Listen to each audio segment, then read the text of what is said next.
Alexander, let's talk about Putin's address to the Federal Assembly, kind of like the State of the Union for Russia, I guess you could say. I thought it was a typical Putin speech. Personally, I wasn't expecting these huge announcements that much of the collective West media was going on about, and you heard from Ukraine officials as well that he's going to change the status of the special military operation, or he's going to declare war, or he's going to talk about full mobilization. I thought it was just a good, solid Putin speech. That's all right, you guys. There were some interesting nuggets. I did see the GTII news. Let me turn this off. You guys come on quickly. Sometimes it takes a while, but today was great. Do you know if Ham is having a call today? Hey, Yogi. Is Ham having a call today? Does anybody know? I didn't look. If he is, I've only got about 12 minutes. Hey, US1 Tahoe. Yeah, exactly. I don't know if there is one. I'd like to hook it up if there is. I understand Ham was on a space call last night for MMTLP, but it wasn't recorded. So any feedback from that would be great. Basically, does he agree with me? Or it's not about me, except when it's my opinion and it is about me. I'm just getting some coffee and getting prepared to talk with you guys. ¿Qué pasa, Hector? Buenas tardes. Buenas Aries. Hey, Star, 15, that's awesome. Yeah, CLNV is moving US1 Tahoe, and I think you would be the one to know the chart, but yeah, I'm ready, Bryce DFW. Ham said the retail have the gold and positions must close. Absolutely, Leo. Hey, Martin Giroux, Son Nui. Oh, great, Son. I appreciate it. Hey, Otto, that's what we're all supposed to do is create an account on Upstream. Hey, Brad. And if I recall what Jeremy suggested is we each move a little bit of our shares of CRT there, sell, get a market going. I haven't done it yet, so now you're going to motivate me. In fact, I'll try to do that tonight. That's great.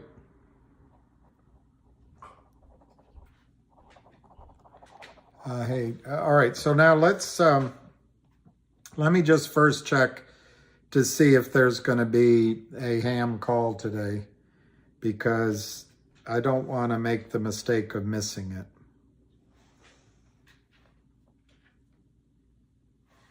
But, you know, he makes his mind up sometimes to do things in between pickleball matches.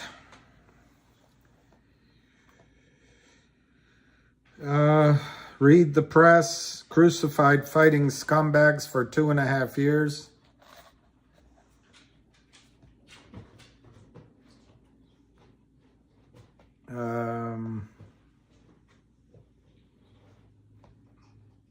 Recap. 15 minutes ago, Ham said regarding GTII. Recap. Now we have a major deal that will close on April 1. Top naked short lawyer going to slam Wall Street. Discovery and the rats will run. Upstream to give out special naked short dividend.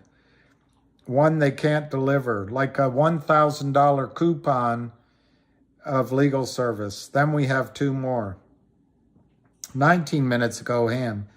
This is the moron who works for the Kramers and called GTII to buy back the stock. They will go broke and to jail. for their efforts.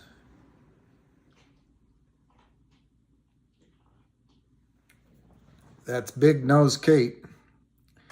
Ham,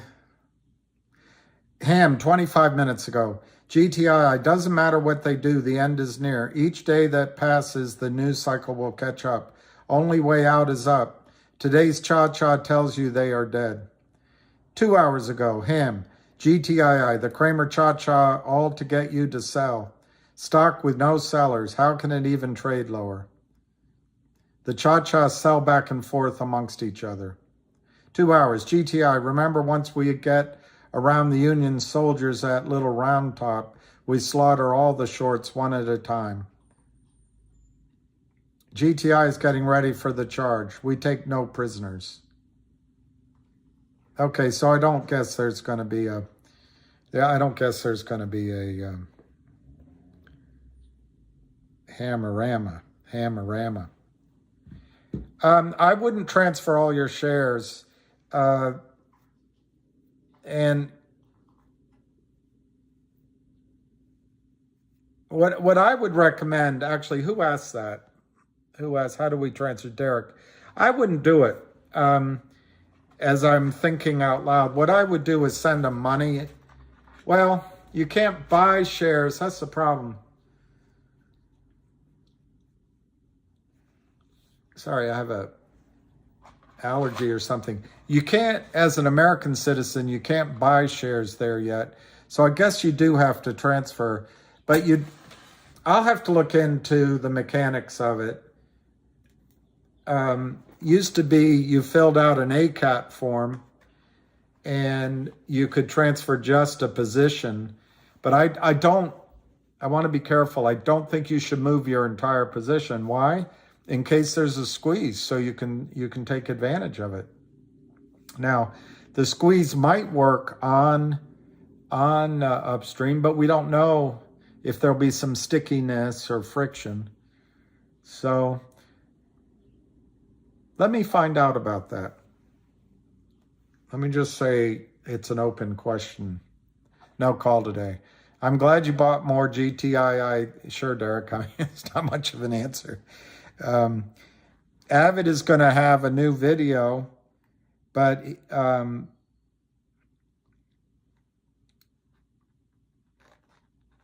let me just see if there's an Avid video now.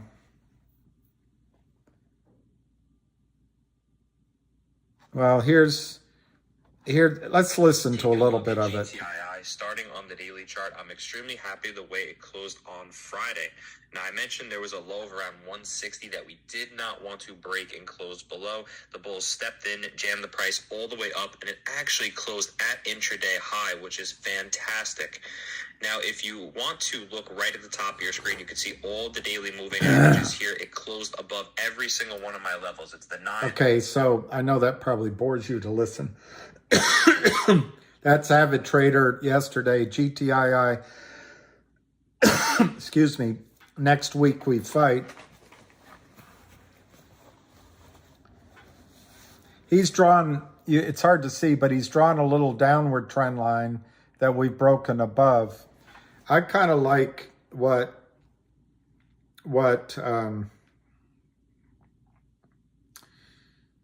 I for penny stocks put up. If I can find it. Here. This chart.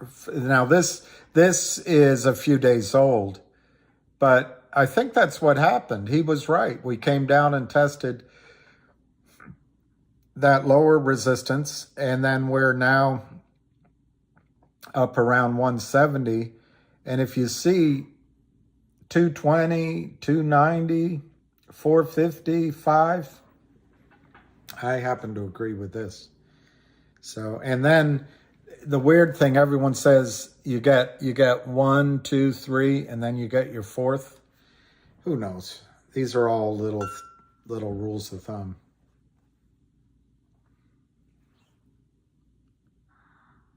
Richard Oden. Hey everyone, check your GTC orders. Some of my higher number orders were canceled 3 weeks early. I use E-Trade and I did not cancel them. West Virginia, GTII, anything under $2 a bargain. Hey, that's going to be a difficult. Citra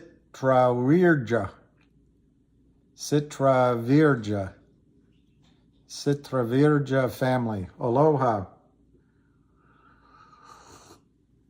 I saw Tulsi Gabbard at the Lincoln Memorial Sunday, and I admire her. She served in the military. She knows the price of war, and she always says aloha, aloha. Yeah, being wise under 2. I think the audit news is fantastic. I think they put out the press release to let you know that things were moving apace, albeit a measured pace. But I think it's great news. You're going to have a company suddenly. Look, what people like Jeff Easton, Kurt Kramer try to do, and there's others. There's so many others now. They try to drive these companies down to next to nothing, so it becomes impossible to use their currency, their certificates, share certificates as currency. And like a poor, troubled young prostitute who tries to break away, she's hooked on the drug of cheap money. It's hard to make the analogy. So she has to come back to the pimp. That's what they want. Well, by the time this becomes 1-800 law firm, it's going to be clear that ain't happening. No matter what I do, it's wrong. Imagine the stress I'm going through. Yeah, every way I look, I lose. I know that feeling. Sometimes you just have to stop trading. Star SS, yes. I'm going to set up, I decided I'm going to set up a Gmail for, there was a woman on the space call that I promised to help with the press release. I gotta get a way of contacting me. Is CRTD down? Hi, Dad. Yeah, the David Hasselhoff. I don't know what David Hasselhoff looks like. All I remember is he used to be built and he got all those chicks.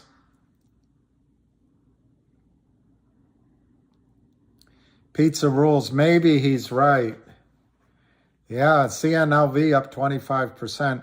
I'm a little worried that Jeremy Frommer, who I respect very much, he's an extremely intelligent guy, knows what he's talking about. But I think he still believes there's goodness in some of these firms, I think. Anyway, we'll find out. I hope so, Sonwee. Well, NR, I think Jeremy is, a typical 2 people who are highly educated and highly intelligent and enjoy the debate. And I've been accused of being argumentative in my life and, intellectualizing. He's losing the plot a little bit in the sense that he's airing out the risks he sees, and I don't think he understands everything as well as he might. Now, you have to understand me. I come from now, after almost 5 years of this, and with my past experience, and then the last 2 years, I come from a standpoint that if you're dealing with Philip Vallier and Hai Lee Kim and Jeff Easton, and you're dealing with Kurt and Seth Kramer and Charlie Mayo, and you're dealing with any of their ilk, Benchmark Capital, all of them, their smiles are just to get you to sign up, and then they crush your stock. And for some reason, they feel entitled to do this. For some reason, I'm not enough of a shrink to figure out where that sense of entitlement comes from. But they're no good, Nicks. And Jeremy shouldn't be talking except through an attorney to Jeff Easton. And he shouldn't be opening up about what he knows about our strategy with Jeff Easton. I don't know if he is.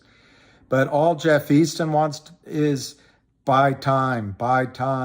And if he knows that he can offer Jeremy a slug of money at some point and Jeremy will take it, well, then you got COSM all over again. Remember, we have about 12 companies we're looking at, a dozen or so.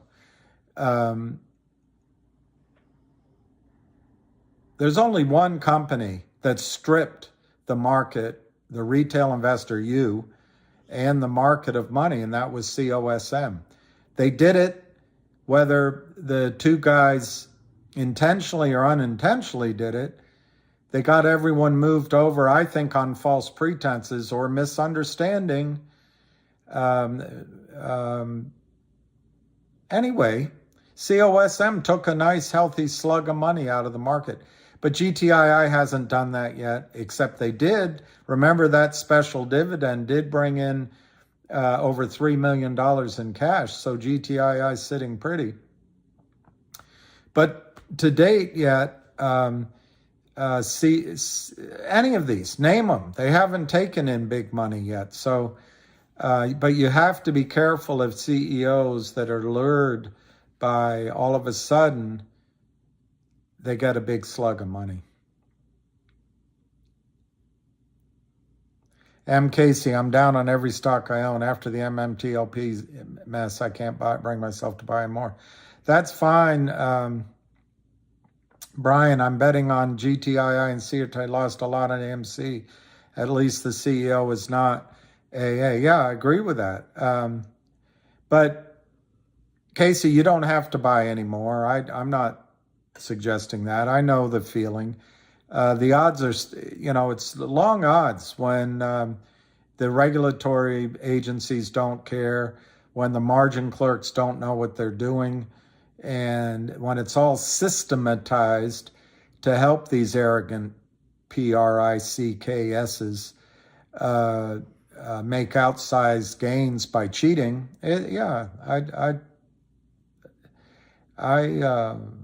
I cannot blame you for not doing any more.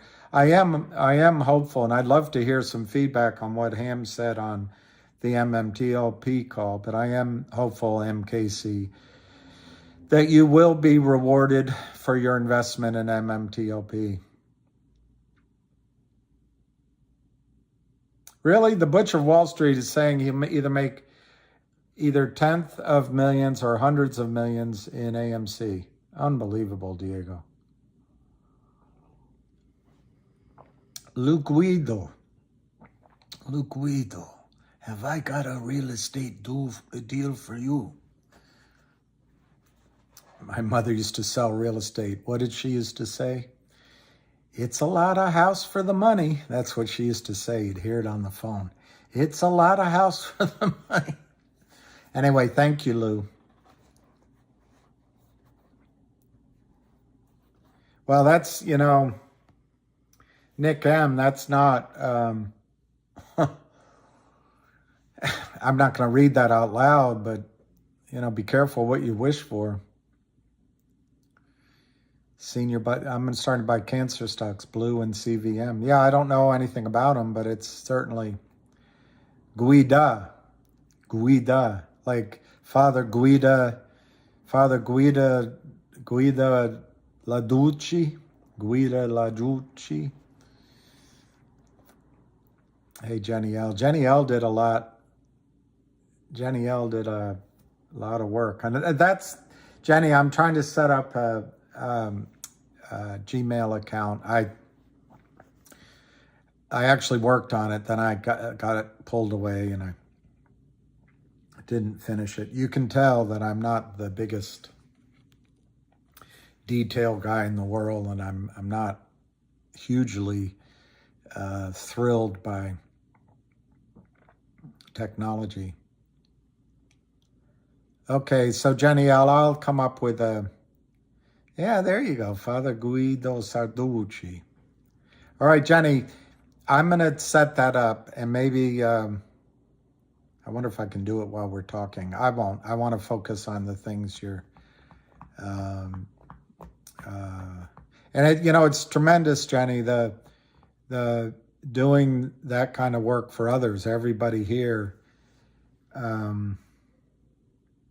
I hope, helps assuage, or I don't know, helps a bit with the terrible psychological wounds. At a minimum, that was from what happened in your life. Yeah, I don't know how to, I could do that. We'll see if I know how to message. I'll try. All right, so let's see how the stocks are trading. We'll go around the league. Wow, GoLogic had some news today. Marty Robinson, I think GTI and CRTD are both good buys. Hey, Marty, welcome from the UK. Who do you follow? Arsenal?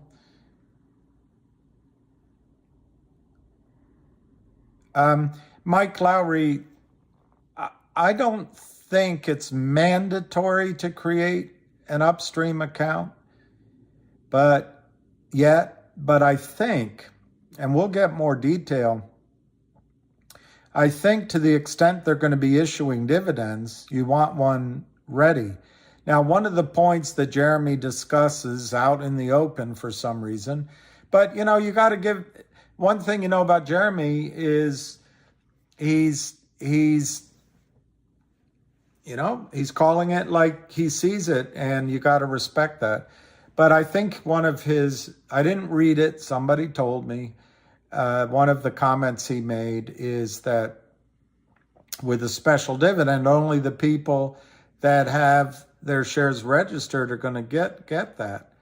And there's an aspect of truth to that. So to be already set up at upstream might be an advantage. I think, remember that what we're trying to, not we, that's like a euphemistic we, trying to cause a run on the bank. And maybe the stock squeezes before you ever even earn the distribution. Yeah, let's look at, yeah, I know, Jenny.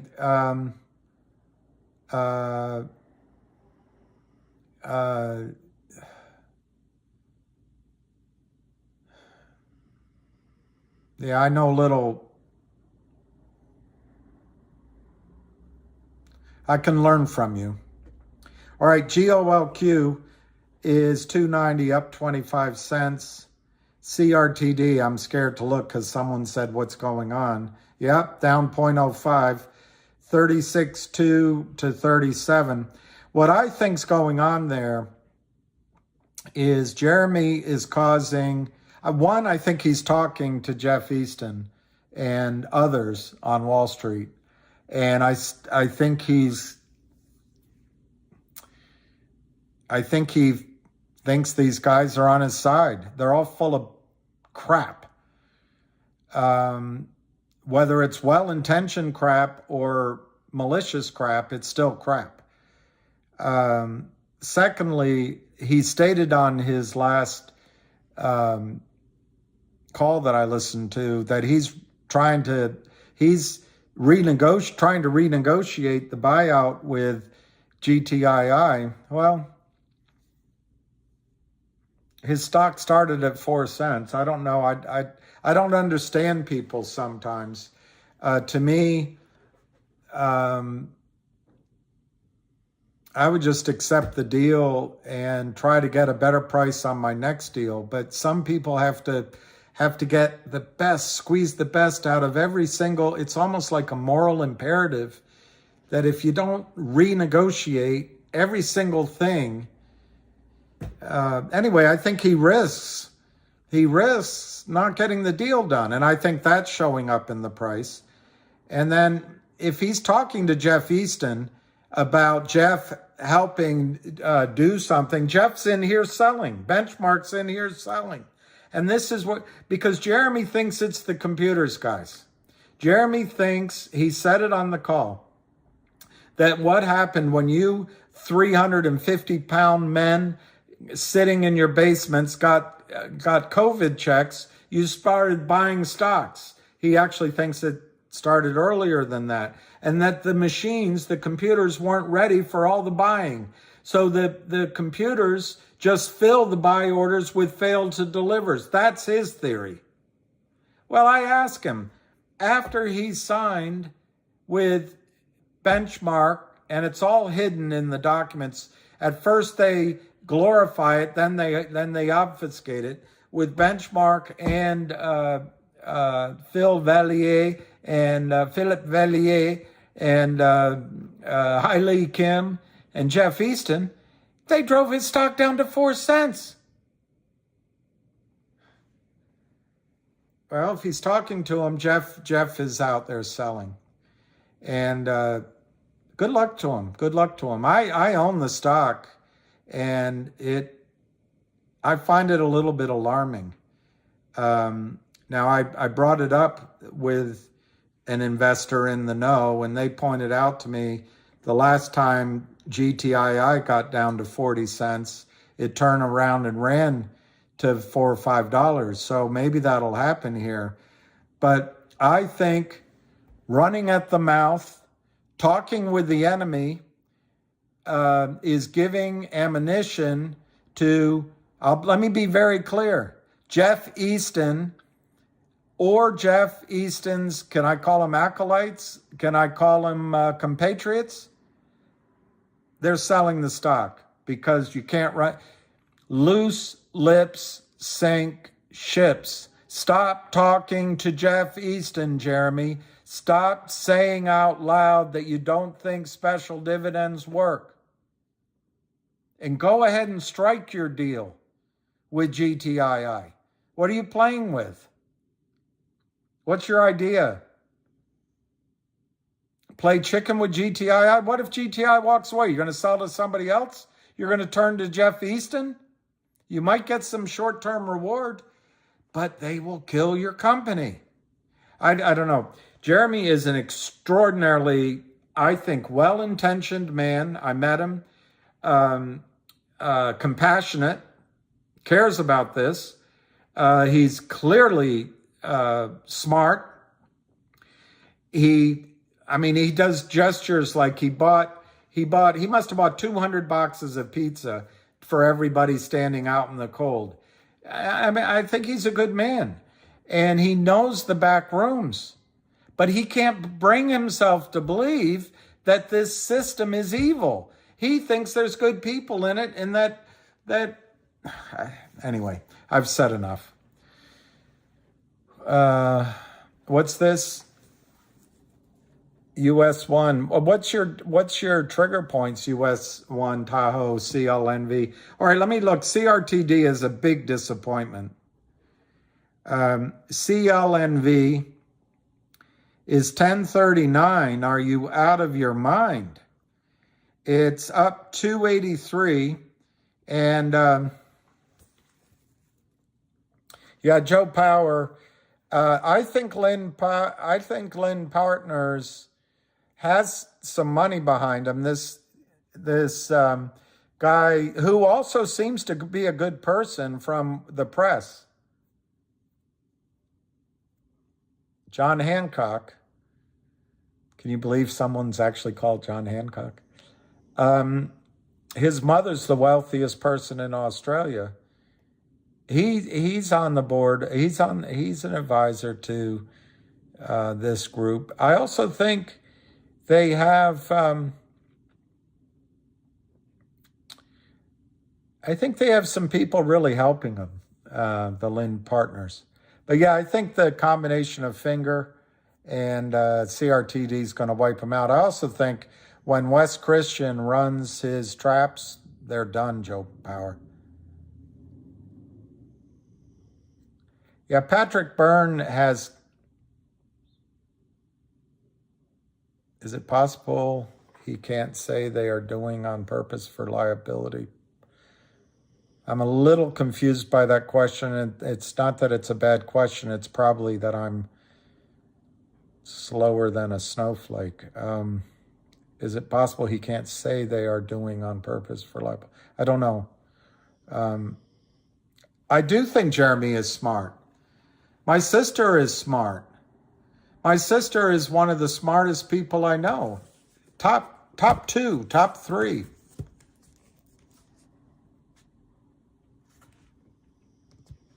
I'm thinking. One of the smartest people I know is dead now, my father. So I'd say top two. My sister may well be the smartest person I know. But she sometimes makes the most confounded statements. And, there's a lot of levels of intelligence. My friend, my brother, my dear compatriot in London always tells me there's plenty of different kinds of intelligence. And, if I'm guilty of this, so I guess I'm projecting on Jeremy.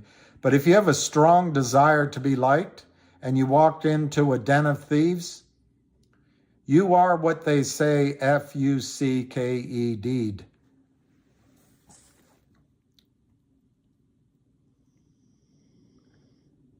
All right, Anthony Wilson. I didn't even know Anthony Wilson was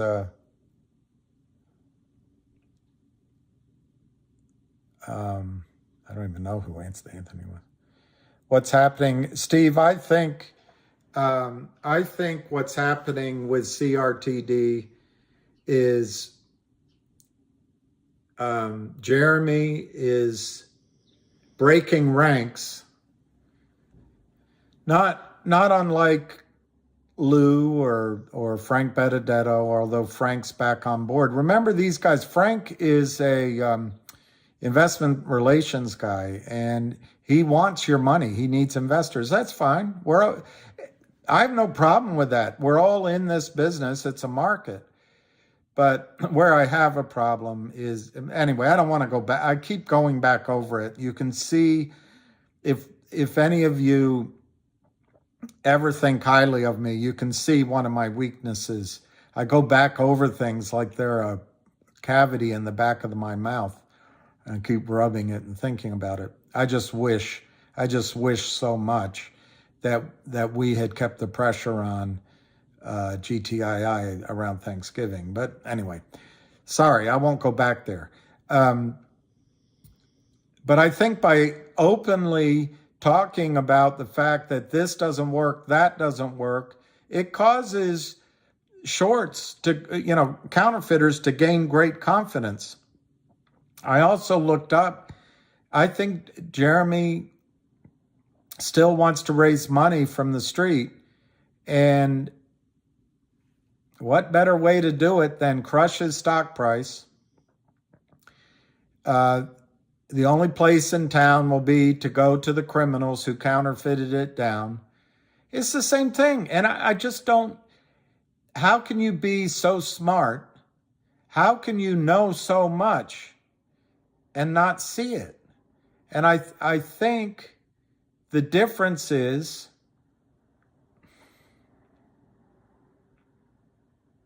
I've never been proven wrong assuming the worst of Kurt Kramer, assuming the worst of Charlie Mayo. Remember, Frank Benedetto said that he knows Kurt Kramer, and Kurt Kramer would never be mean to you on Twitter. Well, okay, maybe he wouldn't, but he's mean to you in the stock market, and I've never been wrong about that. I'm not wrong about what the Lynn Partner's doing. And I'm not taking credit, by the way. The only reason I'm saying me is so that if someone blames somebody, they can blame me.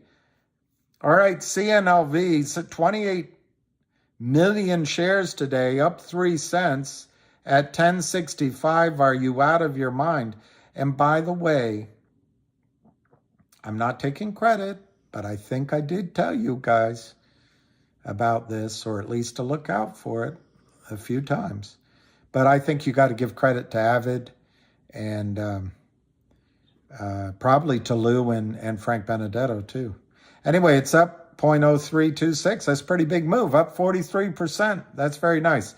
CNLV 1075. DBMM I saw earlier was down. That's now up a tiny bit, 0.0155. MULN, nightmare.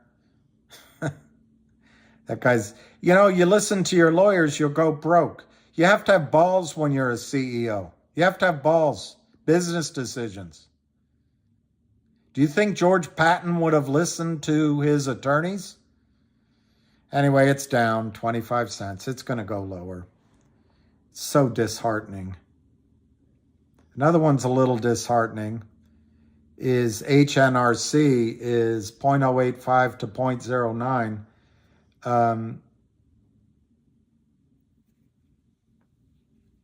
I think, I don't want to, I can't give anybody specific advice, but if you're in it, this is one of the times where you hold your breath and you buy more. That's a philosophical point. I can't give advice on it. This is a company, I got to do a video on it. It's a tangential idea, but here, this is a company that the CEO said out loud, publicly, has a third-party valuation at $1.15 a share. And he can get thrown in jail for saying those things. Apparently, the criminals can never get thrown in jail for anything they do, because good old GG doesn't do anything. All right, COSM is down.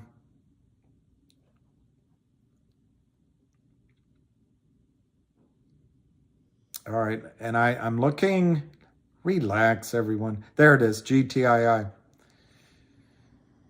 170, they got it down 8 cents. There's good news. Charlie Mayo read that news quickly and ascertained it's a good time to sell. Richard K. MMTLP is flat today. You're very funny, Richard K.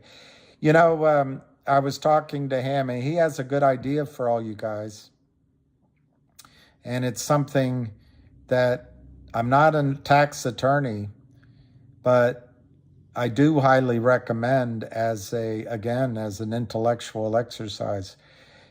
If you bought MMTLP and it showed up in your account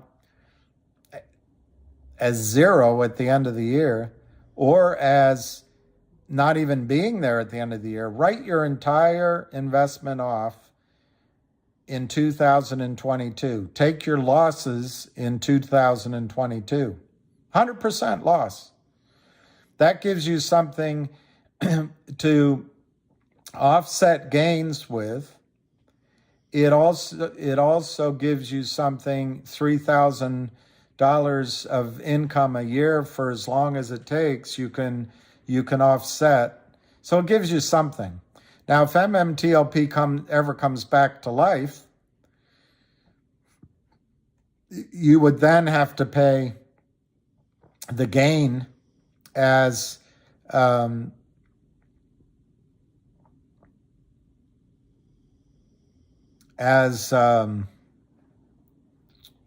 zero. I'm thinking as I'm saying it, there's one thing you got to check with an accountant.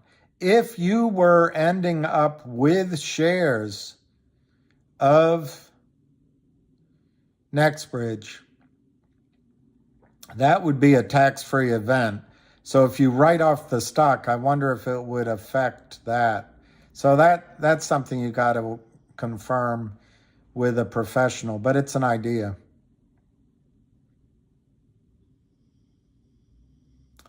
Brian, he will keep spinning off assets until they close naked on CRTD.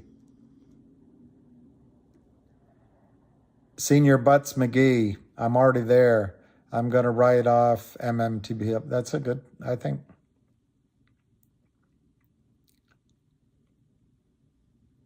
Okay, Brian, now why cry about him breaking ranks when he's going forward with the OG spinoff?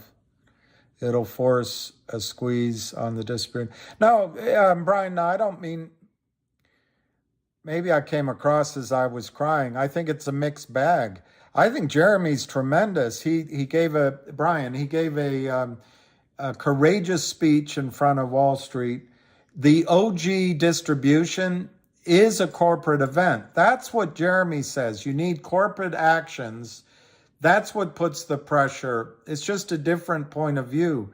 And I absolutely think by distributing the OG collection on Upstream exclusively as a blockchain distribution, Brian, I think it's not only brilliant, I think it's going to work. And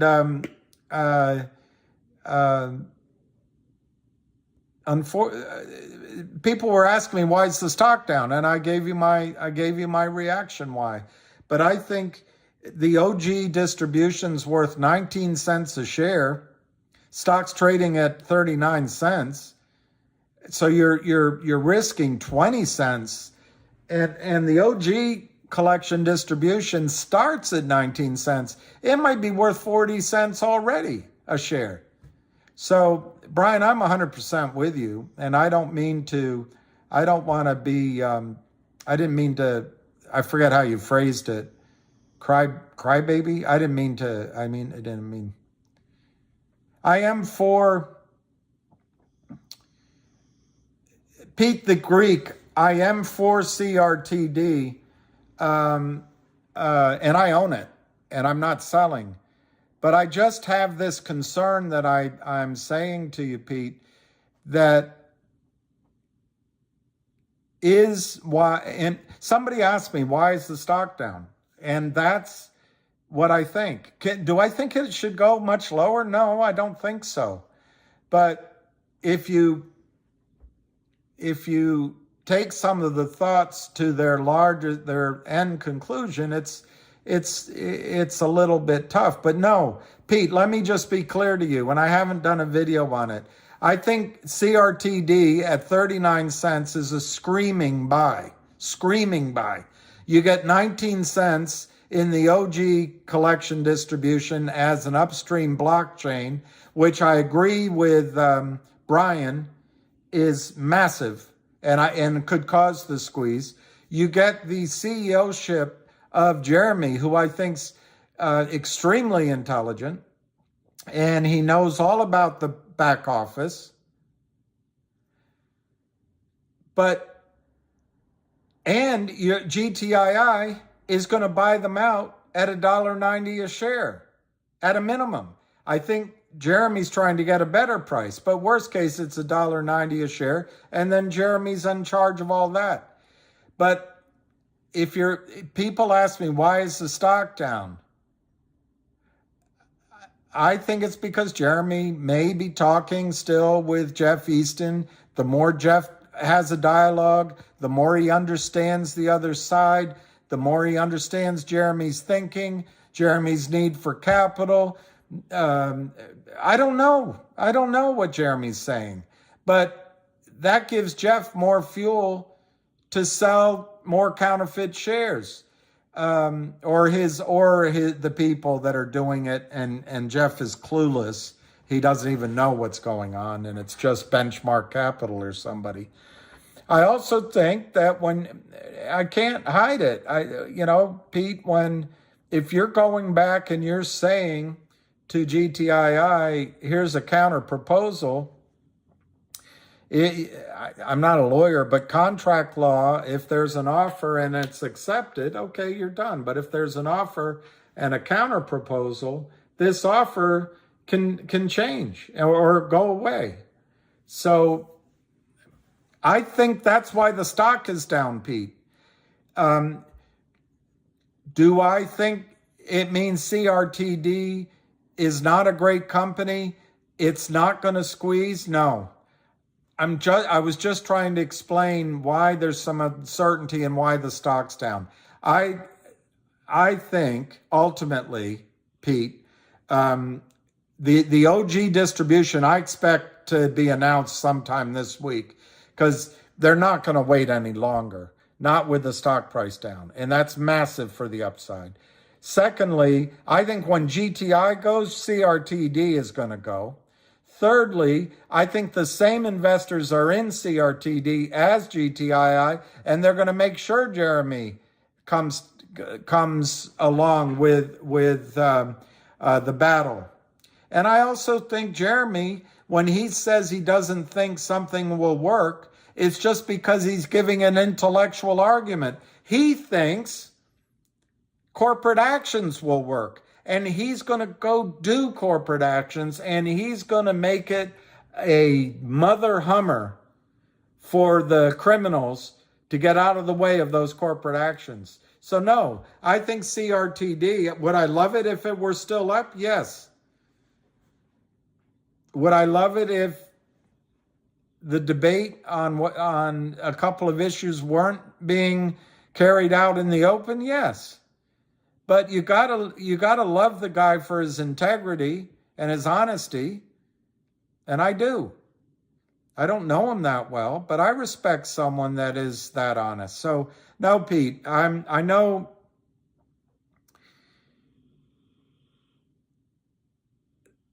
it may sound like I'm all over the place, but here's GTI close, 37.50. So at 37.50,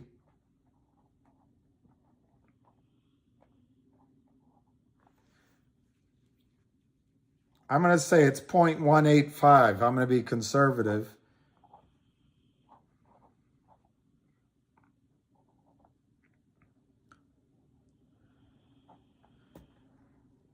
So you're risking 19 cents if you bought it right now to be bought out at a minimum of $1.90 a share. That's 10 to 1. Just on the buyout, not on a squeeze, not on a squeeze. Right now, if you paid for this stock $37.97, $37.5, you get $18.50 distribution as the OG collection, and you set up for $1.90 buyout. That's 10 to 1. 10 to 1 on your money. I think it's a screaming buy. So I don't know, Pete. I apologize if I came across as all over the place, and I acknowledge I may have. But I was trying to answer. If, it'd be logical for you to ask me, if I'm so positive on this stock, why is it down? I was trying to answer why I think it's down. And when uncertainty comes into a stock, people back away.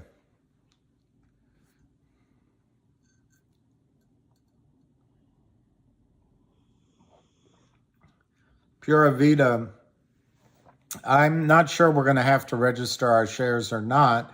I do know that when the special dividend warrant at $2.75 came out, we had to register and we had to call our brokerage firm. We got the warrant via corporate notice, at least. I thought it was a corporate action. And what happened on the street, Fidelity in particular, they were paying up to 1,000% of our shares.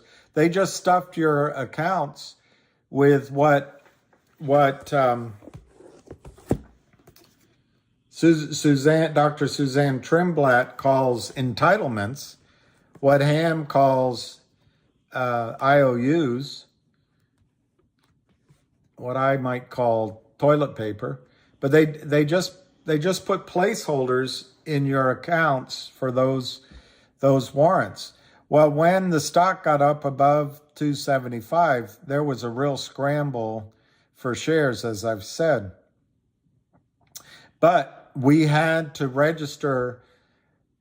I was okay because I called in and read E-Trade, the Riot Act, but there were plenty of people that didn't have the real warrant.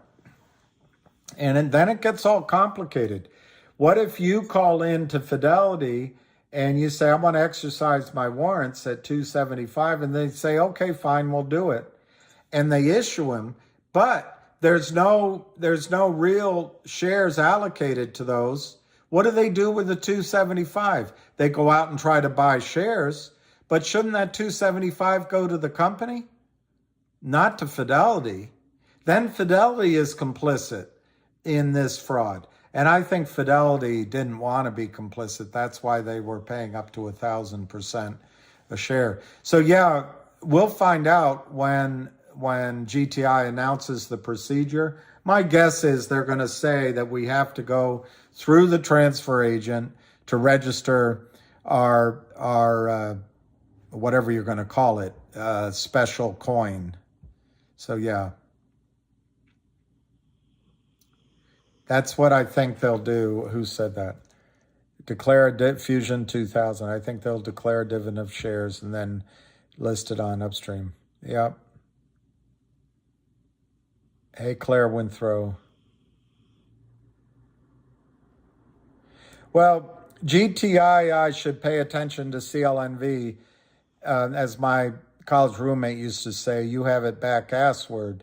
CLNV is following the GTII plan, and respectfully, CLNV has Frank Benedetto on their side. When GTII was $5, Frank wasn't on the side, on GTI's side. So that's a good difference going on right now, and power to him, because I think NV looks good. Brackets.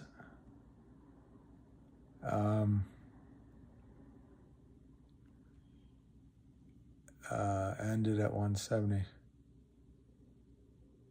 We need volume. Sam Smith. Yeah, Pure Vid, I'll try to. Pete the Greek, yeah. I just re-emphasize, I wasn't trying to be wishy-washy. I guess I was kind of thinking out loud why it's down. But if you came to me and asked me what to do with CRTD, I think risk reward, you got to buy it. Hey, Sam S.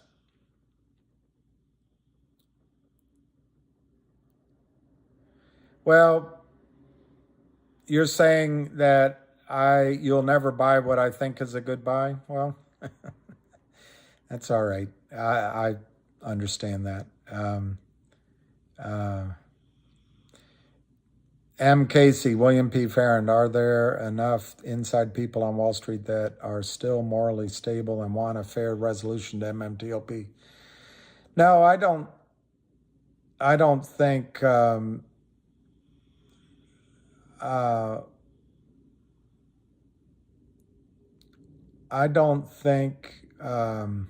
there's very many. Yeah, no, Brian, that's exactly right.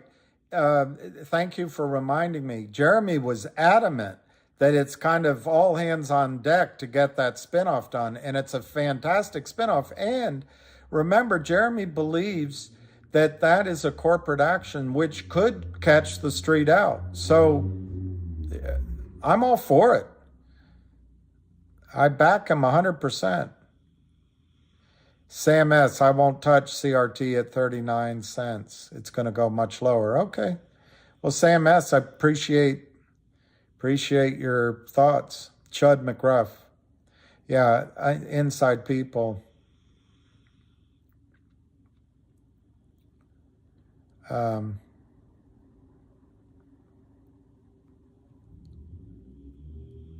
Okay. On MMTLP, I think there are really powerful investors on your side. I think there are honest broker-dealers that just want to get away from it. But I think the problem is so massive. And remember, Gary Gensler represents Goldman Sachs. Gary Gensler's worth over $100 million because of Goldman Sachs, and also because he ran Hillary Clinton's campaign. So he's got a lot of power. He's got a Rolodex to trade off of. Gary Gensler doesn't want to mess up the Goldman Sachs to the Democratic Party funding machine, and he doesn't want to mess up the revolving door where he can get a job at Citadel or Goldman Sachs or as Treasury Secretary for the next Democratic president. So Gary Gensler is not going to protect you when it comes to MMTLP, in my judgment. I have a hard time. I asked that question of a friend of mine. Who do you go to? You can't go to Gary Gensler and expect fairness, which, I guess Gary's okay with that, but I wouldn't be.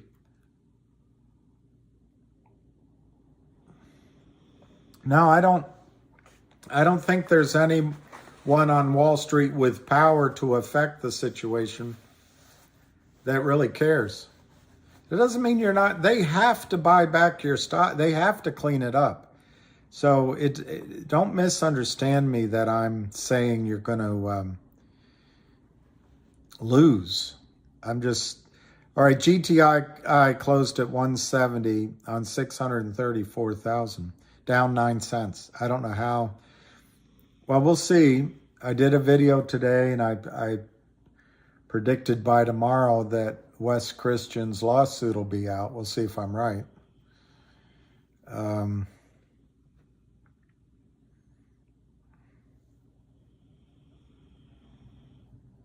Yeah, Avid made a good call. If he did, you guys say he did, so I believe it. CNLV is 1074. It's up 43% today on huge volume. Average volume is 4.35. I don't know. Someone asked me how high I think it could go. I've asked, and I do not know what the estimated counterfeit position in CLNV is. I did look for the last 30 days, and it's a really high percentage. So I'm going to estimate that CLNV has a huge counterfeit position to work out. So I would say that this stock could go to $1 easily, or almost $1 like COSM, assuming they don't sell out at that time to an investment bank like COSM did.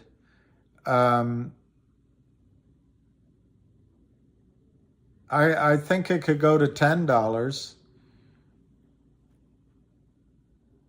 and in a squeeze, it could go 100, 200, 250. In a spike, in a squeeze spike, you could have a really nice move in CLNV. I don't think it's going to break out at 10 cents. I'm not sure it'll break out at $1, but if it breaks out at $1, you could easily see you could see hundreds of dollars a share. Yeah, that's pretty exciting, CLNV. It's pretty exciting. Robert Vasquez, I think moving around between CRT and GTII is a fool's errand. I really thought, as recently as 2 weeks ago, that CRTD could be the first to move because of the OG collection distribution, which I think that's worth $10 million to start with. It could be worth more. It has value, and it has revenues, and it's growing, and it has a team of people, and it's going to be exclusively on the blockchain of Upstream. So I don't know how he's going to make the distribution, but let's say he does it just 1-for-1. It doesn't really matter. Whatever ratio he does, the argument is the same. But if he does it 1-for-1, there's almost 400 million of these special distribution OG collection blockchain divvies that have to fit into about, right now, less, the float's well less than 10 million. The existing shares right now is 30 million, but the S1 filed, and then the warrants exercised, it'll be around 52 million. So you basically have almost 400 million of these divvies having to fit into 50 million slots. It's basically, is that 8-1? It's huge. It's going to cause a squeeze that's incredible. So it's really exciting. I also think the buyout was exciting a couple of weeks ago, but I get the clear feeling that there's more negotiation to be done. Doesn't mean it won't happen, but how long does the negotiation take?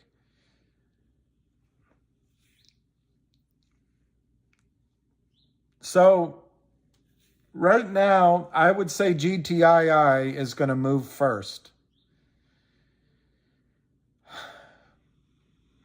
It's got so much going for it. The chart looks great. The FBI going after whoever was selling the shares is huge. So I would say GTII right now looks like it could go first. But the OG collection is massive. And if Jeremy would just let GTII buy him out, that also is massive. So they're both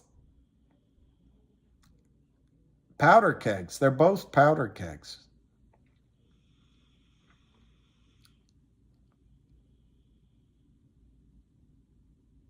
Yeah, millennial, I know that feeling. One of the frustrations, and it's almost like they know where we are in stocks. But wouldn't it be great if one would move and then you could lighten up and come back down to the other? But they all go to the same, so it can be frustrating. Well, CRTD, DDF, I think once it breaks out above right now, you would have to be aware of the $2 buyout level. But once it breaks out of that, it's a $5, $10, $20 stock all day long in my judgment. Why? Because it used to be in those numbers. So even without a squeeze, I think CRTD goes 5, 10, 20.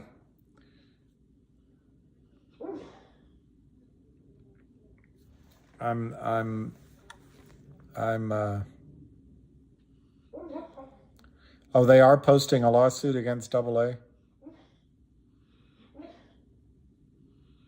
I hear my dog barking.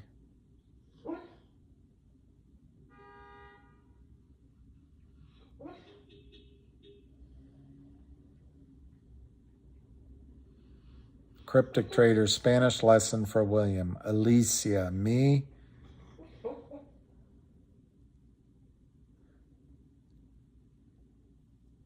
That looks risky to repeat, Cryptic Trader.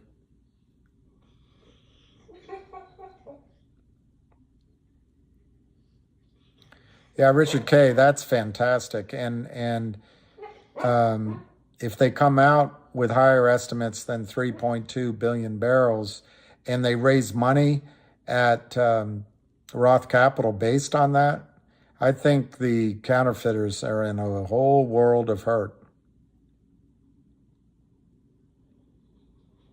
Wow, pizza rules. I love that. Yeah, I agree with you. Arca is very good with his, at least short-term targets. So Pizza Rules says that Arca predicted a pullback to around 36 cents before a solid price bump on CRTD. Excellent. Alicia,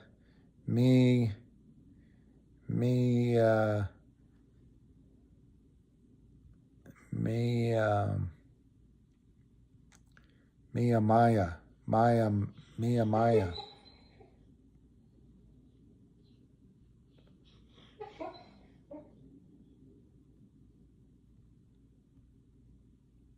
Richard K. 287. Elisa Mi da mucho. I'm a little afraid to repeat things. I don't know what they mean.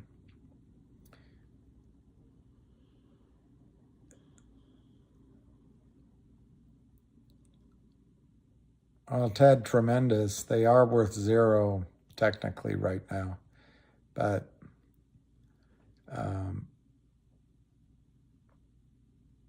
yeah, I like that lion of all trades. CLNV, let me see if Avid came out with a video.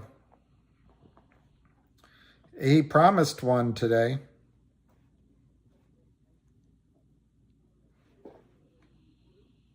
No, not yet. He will. He will.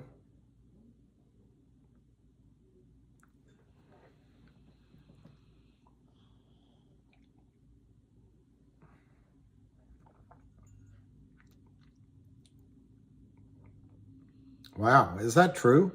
Morgan Stanley predicts 2023 banking collapse. Is that true? That's a little frightening.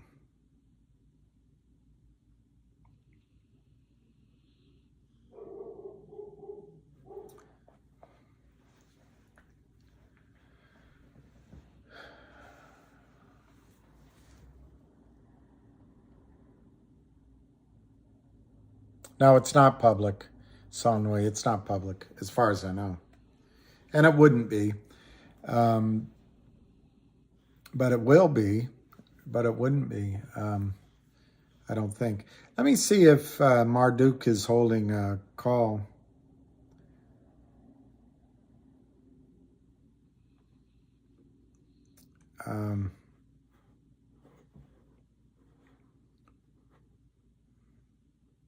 Oh, this is a live interview with Roger Hamilton. I'll skip that.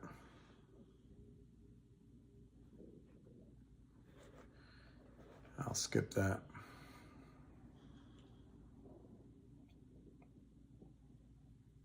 Well, there you go, Jenny. Now you're seeing the games Alpine and Scottsdale have been playing. And it's weird. Maybe Jeremy's too close to it. He doesn't see it. But anyway, or maybe he understands it so he thinks he can get around. I don't know. I haven't spoken directly. I'd love to get his thoughts directly.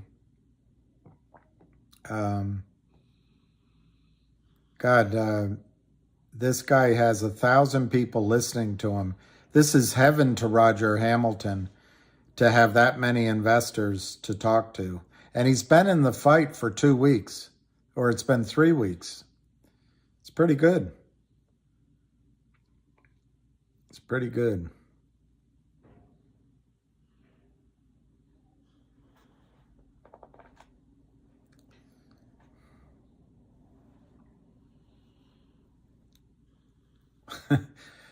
The narrative I saw was disappointing earnings. I forget where one of the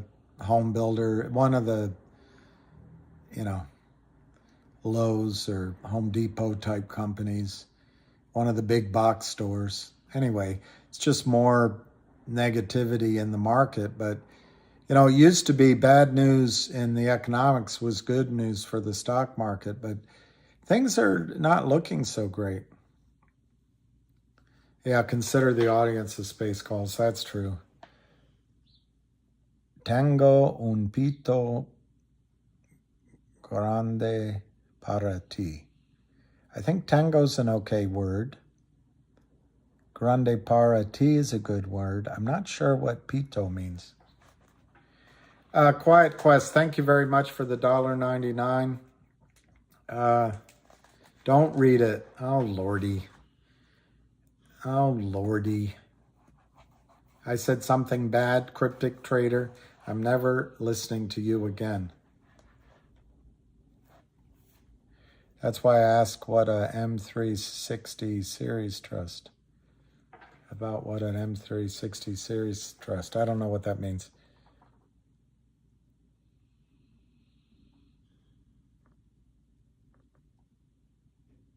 Yeah, that's right, Jeff G. Holders receive the dividend for the amount of physical shares that DTC confirms. That's correct. You must have an upstream account to take delivery. That's correct. But you don't have to have all your CRTDs shares at upstream. Absolutely. All Jeremy wanted was if you could move a little bit, Jeff, and sell them, probably at a low price, to create some liquidity so that there could be buying on upstream by foreigners, not by, because U.S. citizens won't be able to buy, in Jeremy's judgment, for at least 90 days. Well, that was a week ago, but roughly 90 days.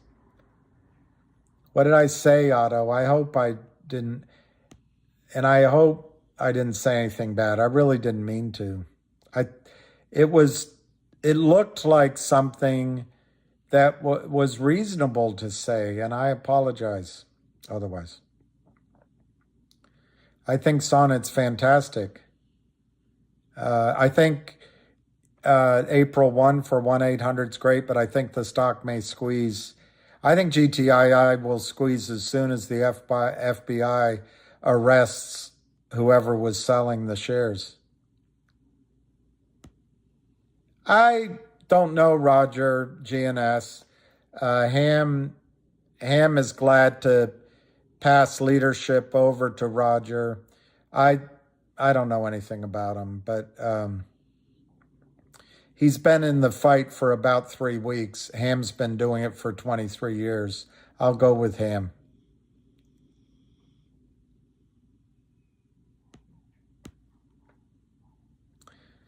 No bueno. All right. I apologizo. Yo quiero Taco Bell. I think we're already at war with China. Ted Tremendous. I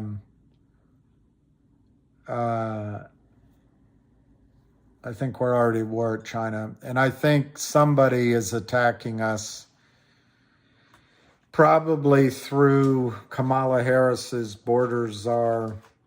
That's how they're getting in, but somebody's attacking us.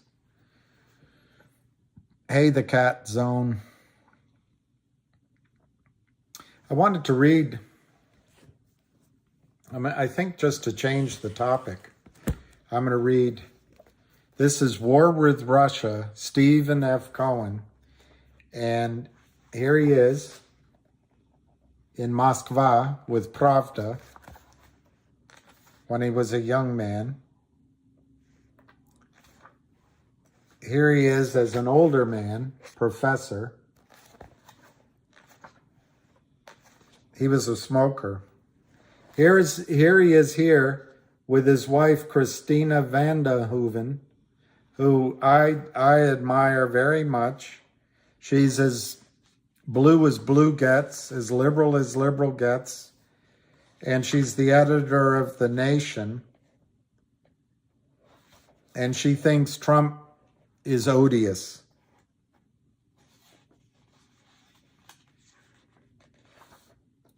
But she married Steve Cohen. Steve Cohen is as he described himself on a call, I remember, a Jewish guy that grew up in Kentucky. And I think he went to Yale. I could be wrong with that, but he went to one of the Ivy League colleges, and he got hooked on Russia. I might be confusing him with another professor. It's something like that. But anyway, I'm going to read this from Caitlin Johnson. I've never read it before, but it's Stephen Cohen has died. Remember his urgent warnings against the new war by Caitlin Johnstone. Stephen F. Cohen, the renowned American scholar on Russia and leading authority on U.S.-Russian relations, has died of lung cancer at the age of 81. As one of the precious few Western voices of sanity on the subject of Russia, while everyone else has been frantically flushing their brains down the toilet, this is a real loss. I'm reading it with you for the first time. I myself have cited Cohen's expert analysis many times in my own work, and his perspective has played a formative role in my understanding of what's really going on with the monolithic, cross-partisan manufacturing of consent for increased Western aggressions against Moscow. This is Caitlin Johnstone. I chose it because she's a woman.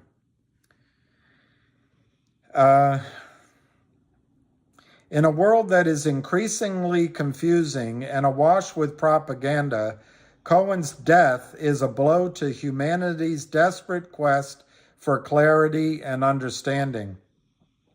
I don't know how long Cohen had cancer. I don't know how long he was aware that he might not have much time left on this earth.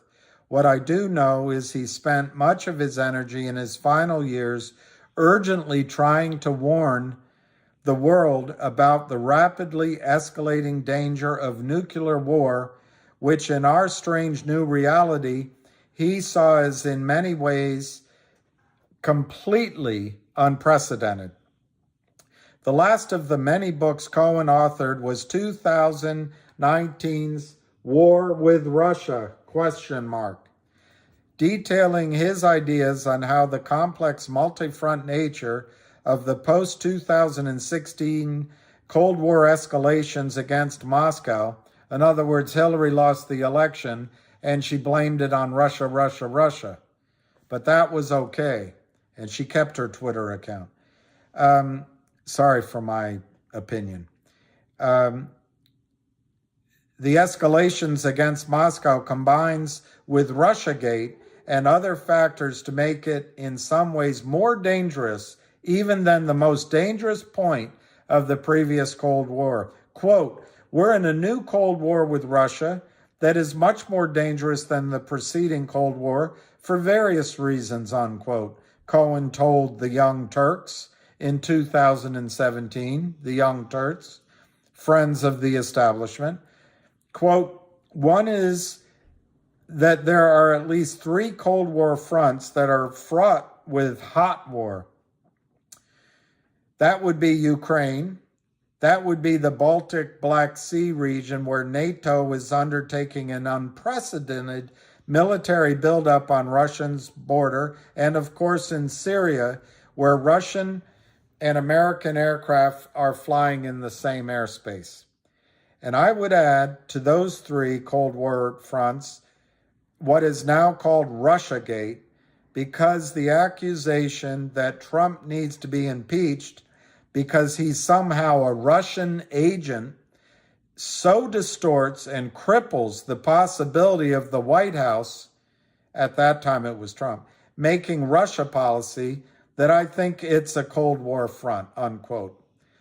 Cohen repeatedly points out to the most likely cause of a future nuclear war, not one that is planned, but one which erupts intense, complex situations where anything could happen in the chaos and confusion as a result of misfire, miscommunication, or technical malfunction, as nearly happened many times during the last Cold War. Quote, "I think this is the most dangerous moment in American-Russian relations, at least since the Cuban Missile Crisis," unquote, Cohen told Democracy Now! In 2017. And arguably, it's more dangerous because it's more complex. Therefore, and then meanwhile we have in Washington these, and in my judgment, factless accusations that Trump has somehow been compromised by the Kremlin. So, at this worst moment in American-Russian relations, we have an American president who's politically crippled by the worst imaginable. It's unprecedented. Let's stop and think. No American president has ever been accused, essentially, of treason. This is what we're talking about here. Or that his associates have committed treason, unquote. Quote, imagine, for example, John Kennedy during the Cuban Missile Crisis, Cohen added, imagine if Kennedy had been accused of being a secret Soviet Kremlin agent. He would have been crippled. And the only way he could have proved he wasn't was to have launched a war against the Soviet Union. At the same time, at that time, the option was nuclear war. A recurring theme of my recently published book, War with Russia, is that the new Cold War is more dangerous, more fraught with hot war than the one we survived, Cohen wrote last year. Histories of the 40-year U.S.-Soviet Cold War tell us that both sides came to understand their mutual responsibility for the conflict, a recognition that created political space for the constant peacekeeping negotiations, including nuclear arms control agreements, often known as détente. But as I also chronicle in the book, today's American Cold Warriors blame only Russia, specifically Putin's Russia, leaving no room for incentive for rethinking any U.S. policy toward post-Soviet Russia since 1991. Finally, there continues to be no effective, organized American opposition to the new Cold War, Cohen added. This is a major theme of my book, and another reason why this Cold War is more dangerous than was its predecessor. In the 1970s and the 1980s, advocates of détente were well organized, well funded, well represented, from grassroots politics and universities to think tanks, mainstream media, Congress, and the State Department, and even the White House. Today, there is no such opposition anymore. A major factor is, of course, Russiagate, Cohen continued. As evidenced in the sources I cite above, much of the extreme American Cold War advocacy we witness today is a mindless response to President Trump's pledge to find ways to cooperate with Russia, unquote, and to the still unproven allegations generated by it. Certainly, the Democratic Party is not an opposition party in regard to the new Cold War. Détente with Russia has always been a fiercely opposed, crisis-ridden policy pursuit, but one manifestly in the interests of the United States and the world, Cohen wrote in another essay last year. No American president can achieve it without substantial bipartisan support at home, which Trump manifestly lacks. What kind of catastrophe will it take in Ukraine, the Baltic region, Syria, or somewhere on Russia's electric grid to shock U.S. Democrats and others out of what has been called, not unreasonably, their Trump derangement syndrome, particularly in the realm of American national security? Meanwhile, the Bulletin of Atomic Scientists has recently reset its doomsday clock to 2 minutes before midnight, unquote. And now Stephen Cohen is dead. and that clock is inching ever closer to midnight. The Russiagate psyop that he predicted would pressure Trump to advance dangerous Cold War escalations with no opposition from the supposed opposition party has indeed done exactly that, with nary a peep of criticism from either partisan faction of the political/media class. Cohen has for years been correctly predicting this chilling scenario, which now threatens the life of every organism on Earth, even while his own life was nearing its end. And now the complex Cold War escalations he kept urgently warning us about have become even more complex with the addition of nuclear-armed China to the multiple fronts the U.S. centralized empire has been plate spinning its brinkmanship upon. Think Victoria Nuland. That's my comment. And it is clear from the ramping up of anti-China propaganda since last year that we are being prepped for those aggressions to continue to increase. We should heed the dire warnings that Cohen spent his last breaths issuing. We should demand a walk back of these insane imperialist aggressions which benefit nobody, and call for détente with Russia and China. We should begin creating an opposition to this world-threatening flirtation with Armageddon before it's too late. Every life on this planet may well depend on our doing so. Stephen Cohen is dead, and we are marching toward the death of everything. God help us all. Caitlin Johnstone is a reader-supported independent journalist from Melbourne, Australia. Her political writings can be found on Medium and her Facebook page, facebook.com, Caitlin A. Johnstone. This was published September 19, 2020.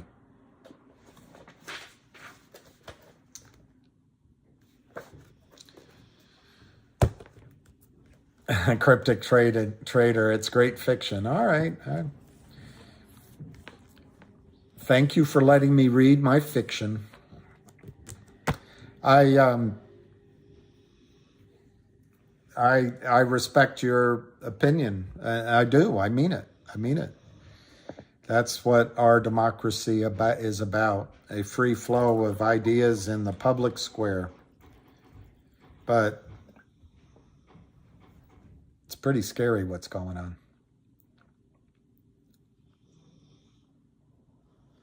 Jay Roach, I'd throw that piece of shit in the circular file. All right, Jay. I went down to the Lincoln Memorial Sunday, and there was this gathering, Rage Against the War Machine. And I wanted to see Tulsi Gabbard, who I did. I wanted to see Gerald Celente, who I met.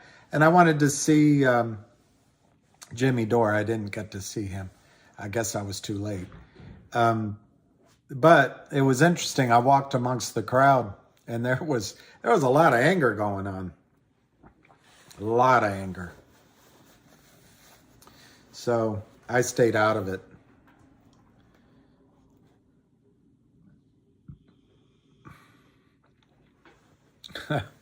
The deef. So, Brian, I don't know that what happens if I don't know what your price is in GTII during the squeeze, but I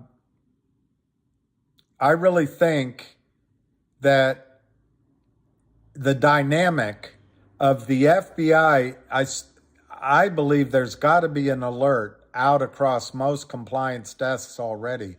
The dynamic of less selling counterfeits with abandon. Maybe they're still doing some, but there's the hurricane of it is gone, combined with some of the other broker-dealers wanting to just cover their positions and not be associated with fraud, I think it sets up GTII, Brian, for a huge potential rally. It's going to be violent on the way up. There was a video I wanted to play for you. Let me think if I saved it. Let me find it, Brian. I'll play it for you.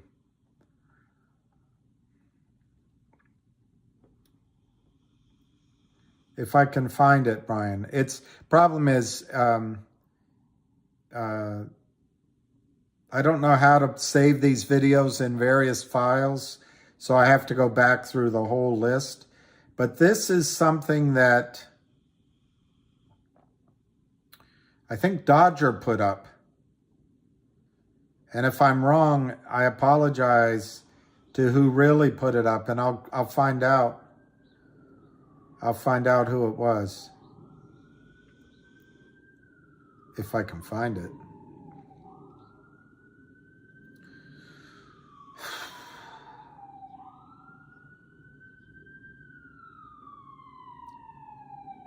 Okay, I'm having a hard time finding it. Relax, everyone. Let me go to Twitter and find it there.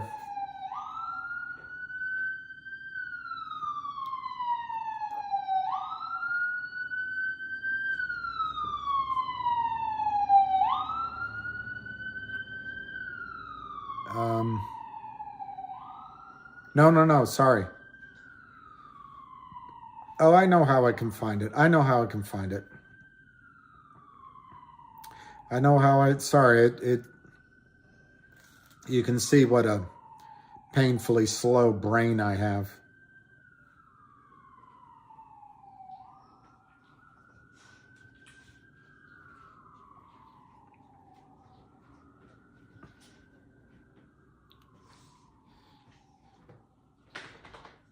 That wasn't it.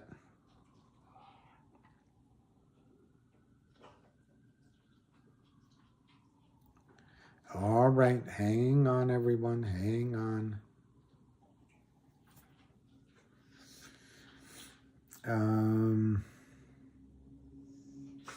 Let me see if this is it. Page 101. Nope, that's not it.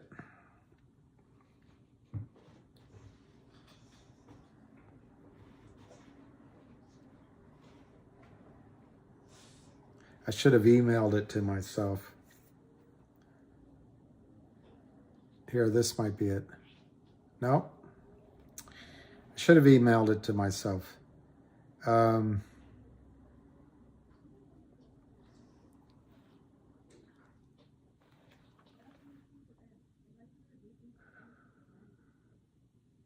right, I'm gonna go to Twitter and see if I can find it. Might have been Dozer. Let me see if it was Dozer. Might have been Dozer.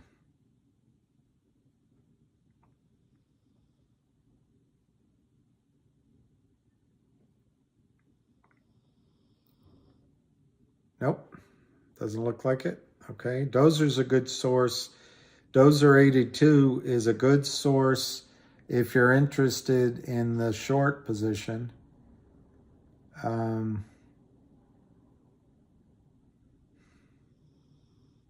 I don't think it was Dirty Mayo. Okay.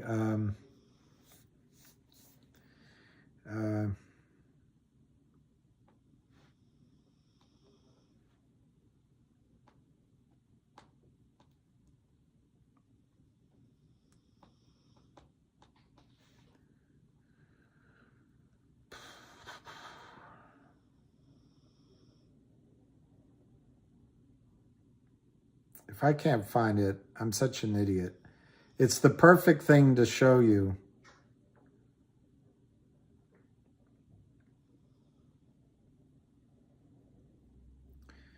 And I forget who asked me the question.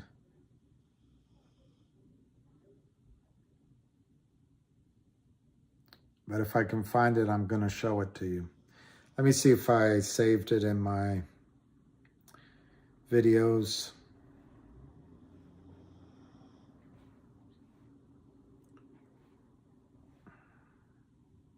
here. Maybe this is it. Nope.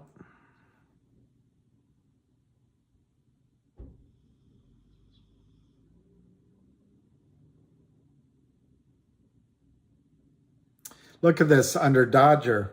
These stocks, Kurt Kramer is, look at the loans. January 23, February, January. Can you believe that he's going to go after 5 more companies, Kurt Kramer? That's from Dodger. He's another one of your tremendous supporters.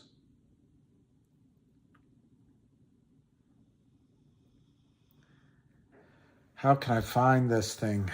Darn it.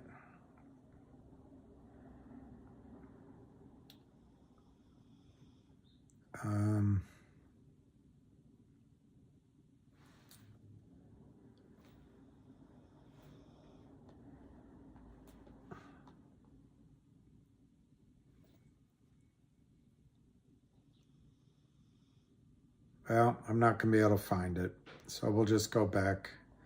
I'll try to have it for the next call.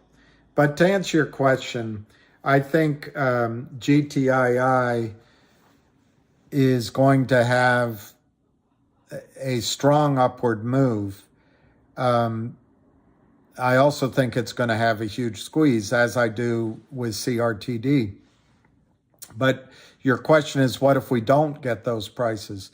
I think this time on the way up, I do not recommend diamond hands. I think you have to use some money management to take some money off the table on the way up. And then it doesn't, if you get your higher numbers, you get them. If you don't, it doesn't turn it into a losing trade.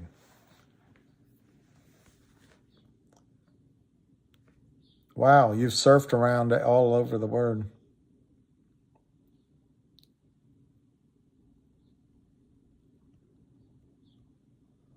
Wizard gray balls.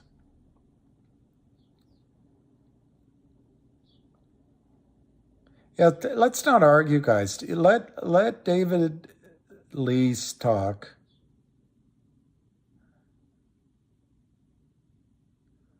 And Richard K. I never read Killing Lean. That's by Bill O'Reilly. I never read it. I'm not against reading it, but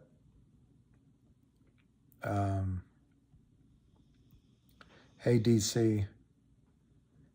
Thanks for the $1.99. Are you out of your mind? Smokey. Thank you, Smoke. Sumkey. It's not Smokey. It's Sumkey.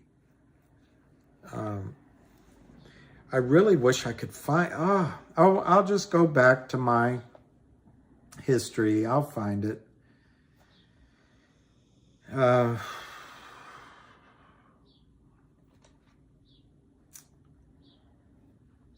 I'll find it. Thank you very much, Sumkey. It's a nice color.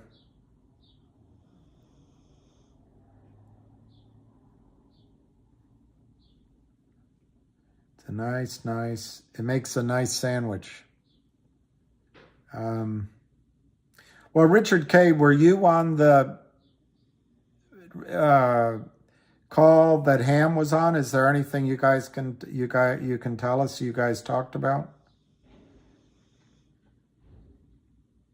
Trying to find this very short video.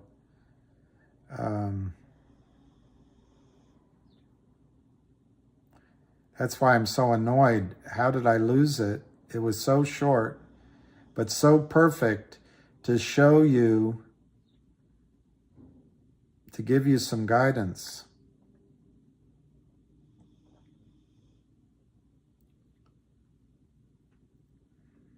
I see the problem. I was watching tennis rankings. Djokovic is now tied with Steffi Graf.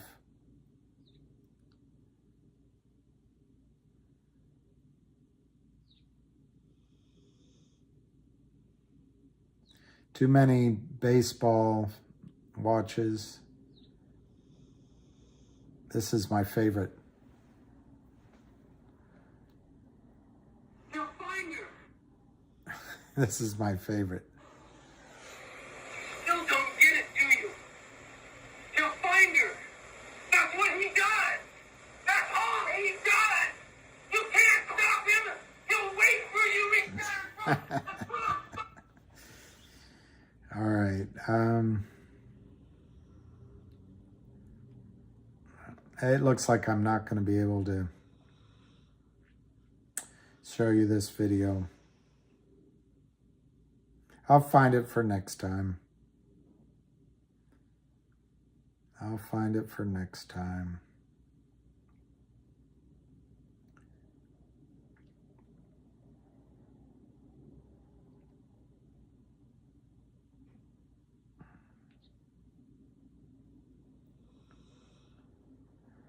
It was so good. I should have saved it in a file. I've got to learn how to do that. Save things in a file. And then it would be, oh, here. No, that wasn't it.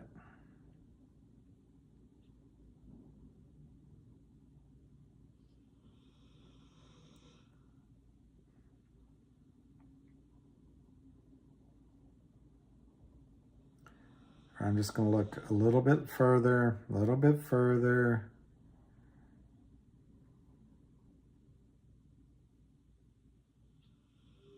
What's that? No. Anyway, can't find it. All right. CNLV had a great day. Yeah, no, that was Terminator.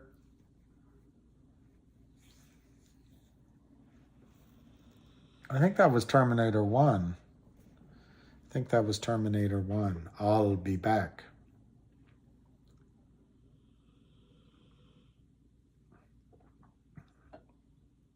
Yeah, come on, Lion. We have to be bigger. Even if we feel like...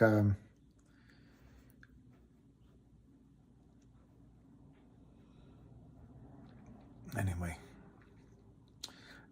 It's 5 o'clock. Let me see if there's another possible call going on. No, I don't want to get on this call. He's got a lot of listeners, though. He's got a lot of listeners. I just can't imagine listening to me.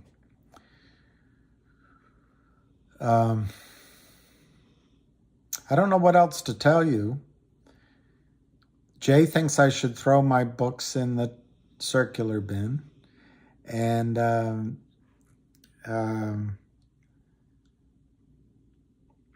the stocks have already closed for the day. And I can't find... Let me see if I can find it.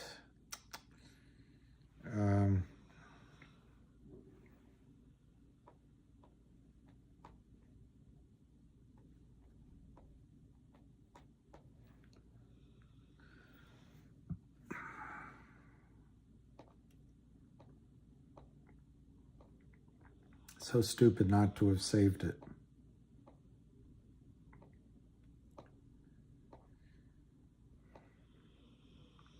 I can't find it. So let's talk about something. What happened to Lou? I don't know. I think he's doing fine. And I don't know. All right. I don't know if this is helping. I don't think we're being productive. That's Brian. That's what I wanted to show you. Just that one. That's what I wanted to show you how what's amazing. It's a perfect video to show you. I know I saved it somewhere. Let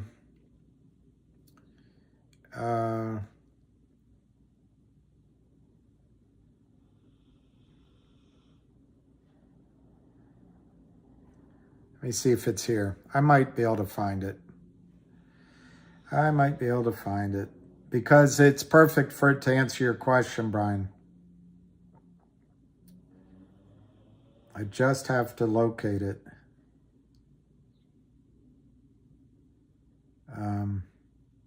All right, Brian Tuco bought 200 more shares. That's awesome. That is awesome. In my opinion, it's awesome.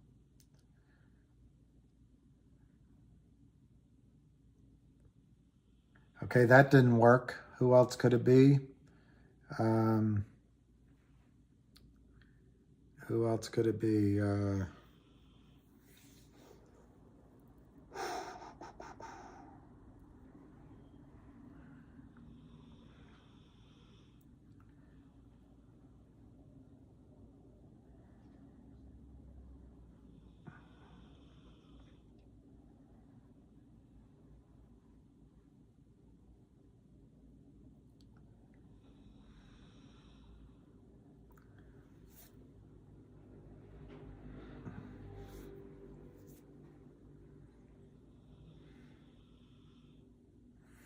All right, I can't find it. My answer to you is that the squeeze could take, in GTII, the squeeze could take 2 or 3 weeks, but it'll build up. There'll be violent movements, but the last sort of dramatic explosion might only take one afternoon or a day and a half. Jackson 07, CRTD moving more south. I don't know, Jackson. It's not really trading that well. Let me see if Avid put out a video because he said he was going to.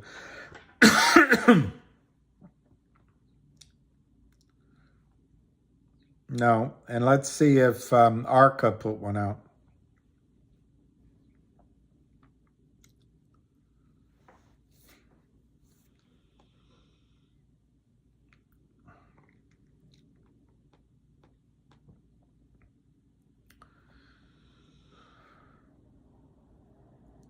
Okay, ARCA, this is pretty good, guys. Let's see what he says. I am making this video based on this is ARCA. Request, and ARCA. My request is that if you are not considering or willing to consider mathematical probabilities and numbers, then I would please ask you to leave this video because it is going to be a little bloody. But I would really like for everyone to know that I am bullish GTII and CRTD before I get started with this video. What is up, you guys? Thank you so much for stopping by. If Pete's still here, I agree with him. Coming at you with a CRTD, technicals, raw price action, and statistical threat of analysis on this Sunday. Before we get started, please make sure to subscribe to the channel, like the video, and share the video with a friend so that you and them could consider joining our trading community in Discord called ARCA Bulls. With that said, ARCA let's dive right into Bulls. the charts. Okay, so we are looking at CRTD on a daily chart here, and we are going to go over a few things first. In order for us to understand where we're going to go or where we could possibly be, we need to understand where we have been. Okay, so in this case, I would like to just go ahead and recap from where we last left off. Okay, so this is a broadening descending wedge on the daily. We have respected the golden rule of 3. Pardon me. We have respected the golden rule of 3 pretty nicely here. So we have a test 1, 2, 3, reclaim the inside, test this resistance as a support. We capitulated per the expectations of test number 3, of course. We then reaccumulated and then pumped to the upside. Okay, now the touch of the upside was very particular here because the overall take profit for a broadening descending wedge is located at the genesis of the formation, of which you see almost perfection on that touch of the resistance, right? So in coming down and rejecting from this top, which would honestly be expected almost every single time. I mean, GTII, CEOS, MMAT, so many tickers have this formation, right? Specifically on the 8-hour and the daily as well. So upon making the retracement and the rejection from the top take profit from this broadening descending wedge, we actually formed the bear flag, and a pretty large one at that. So usually ascending triangles after a huge downtrend like this signal a continuation to the downside. Now, it is a bit I want to say that it is expected to come all the way back down as well. And it's only per the playbook rules. I'm not talking about I'm not talking about synthetics. I'm not talking about the illegal shorting or any of that stuff, because the fact that we know that it exists and it's present, we have to kind of understand the play in other ways as well. Remember, I'm bullish CRTD and also GTII. Okay, I'm explaining here just the trading rules. Okay, I'm just the basic trade, the chart. A lot of people do not believe in charting with assets like this, because to be very honest with you, it's quite difficult.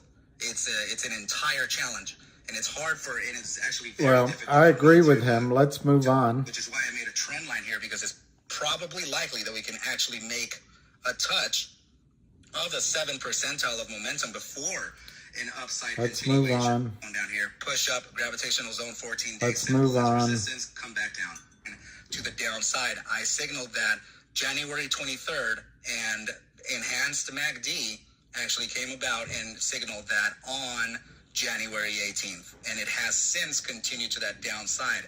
The reason why I can tell you is that there's still a little more downside to consider is primarily because, of course, the broadening descending wedge on the first chart that we were looking at has, it still has to, maybe be tested, right? It doesn't have to actually go all the way down here. A lot of people tend to take entry just shy of it, so that whoever else wants to, or I'm sorry, a lot of short positions end up covering just shy of the actual target, so that other short positions can get trapped and not take it, and then just squeeze the price up, right? So this is it's kind of like how the play works. So if I'm looking at a downside continuation here, there are two possibilities, and these two possibilities are actually located right down here where I was talking about very much, for a long time, that because of this candle here is kind of the reason why we have that support line. So it's very likely that we can touch that support line at 3608 or 3097 right at the 2 fib. Okay, at the let's see, right at the 2 fib. I'm not saying that we can actually go all the way down here. I'm not even sure that there's enough liquidity to go all the way down there, but the possibility is there. I'm more favoring this area here, 3608, before finding a massive bounce from this zone here. Okay, so yeah, I think everything is looking good for CRTD. Of course, we don't want it to go to the downside. We do not want to see a continuation, of loss in our portfolios. But I am trying to present an opportunity here, because this is very likely for us to find a massive bounce soon. And massive bounce. If I were to put a date, in fact, remember that these are just statistical probabilities. Just to give you a quick understanding, from the 23rd, from which I actually warned about this, we had an average of about 77.23 days to realize the minus 48.36% downside pressure, right? So please notice that we actually took, 24 days to realize that. And it actually surpassed my target by just... Well, I don't know what his upside target is. It took so long. But there he is. That's the video you can watch.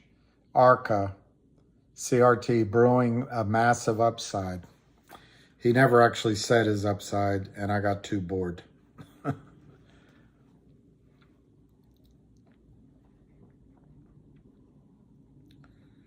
I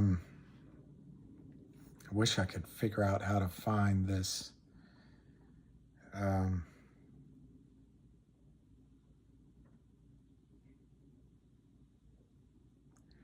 Okay, let's see. This space call is going on and on.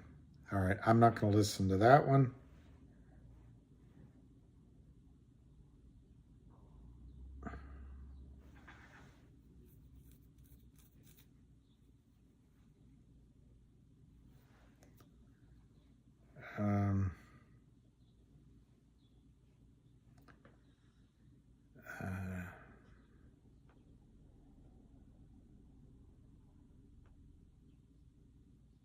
I'll find it for the next time. It's so frustrating.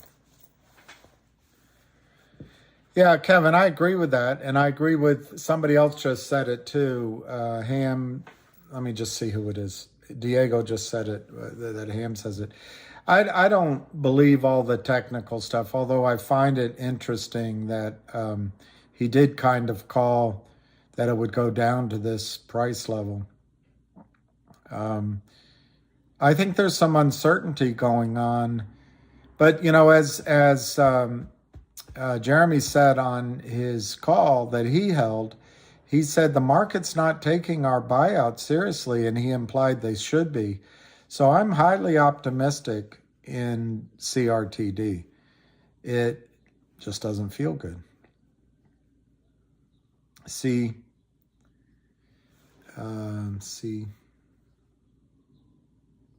Yeah, Cryptic. I think what technical analysis does maybe is give you, if you have the courage to wait for it, it gives you buy order where you should buy in.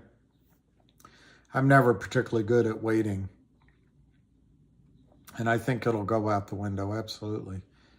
DC, it keeps going down. I don't know what to tell you. I think, thank you, Smokey, Sumkey. That's awesome. I think, I almost said the wrong name. I think Jeremy's going to work really quickly to get an announcement out about the OG collection distribution. So I'm really optimistic that you're going to get a snapback in CRTD. Thank you, Sumkey. You're amazing.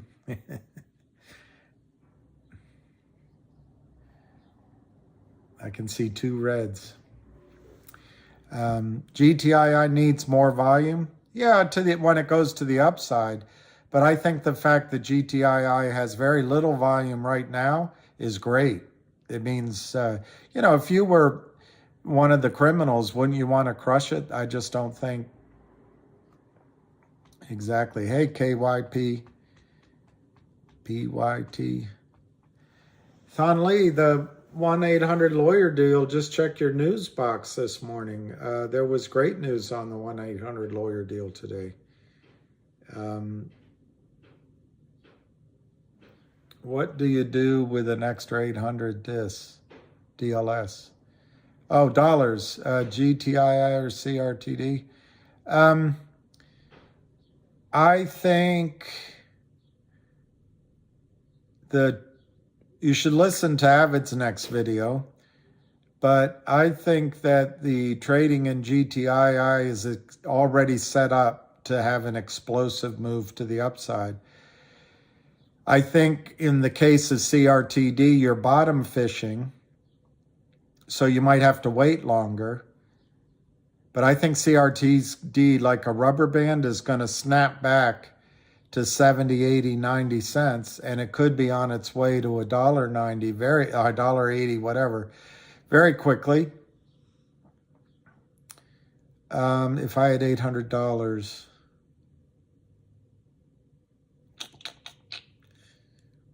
I might be tempted to buy CRTD because I could buy more shares. How's that for sophisticated argument?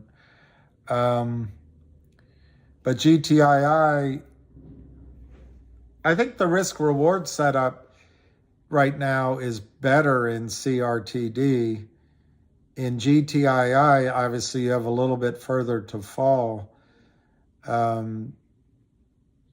was just looking for a soft place to fall. But GTII looks like it's on the verge of breaking out. The 1-800, they announced today that they expect by about, I think they said April 1, to have it wrapped up. Well, that's interesting, GQ venues. CRTD's unavailable to buy on Moomoo last week. That's interesting. There was an Erica Ham call, and I've been checking to see if there's a,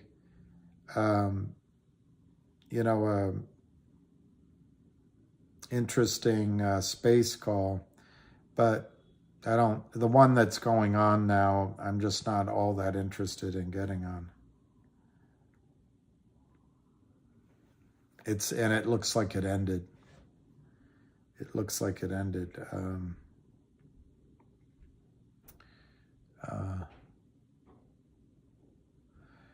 I don't know, Chloe. I think number one, last time when GTII went up, I thought it was in the throes of a squeeze. One guy said he wasn't going to shave until it went to 100, and we were all on board. And then we scattered, and we've had 2 months of this assault. The good side of that, Chloe, is it means they've counterfeited many more shares. And I think that the next time we get up to $4, $5, $6, $7, the potential in place is for a massive move to the upside. But having said that, I think next time everybody has to just try to have a plan to take your original money off the table so that you don't have this sick feeling if, some unexpected advice comes out of the blue or people panic again to get out. So, Chloe, I think it's going to go in this next move. I think GTII is going to go, there'll be a little couple pauses, but I think it's headed to $4.50, $5.50, $6. I think there'll be a little bit of profit taking there, maybe. But what's interesting is because so many more counterfeit shares were sold, there could be buy-in pressure. There's the 19 million share order still out there. So I really think it could go 5, 8, 13, 21. And those of you who know, you'll recognize the Fibonacci pattern there. Maybe $10 and $15 become important. But after those kind of moves, then I think we could go really high in GTII. $100, $500 in a heartbeat in a squeeze. So I think we could be setting up where you have to fasten your seatbelts. Cryptic trader buy-in pressure will be around $2, and then it goes to 3 and 5. I think that makes sense. Yeah, I think it will be like an HKD or a DGAZF situation, Jenny L. I think Ham's right. Busy Brands has a space call. Let me see. I didn't see it. I mean, I saw it earlier, but... Oh.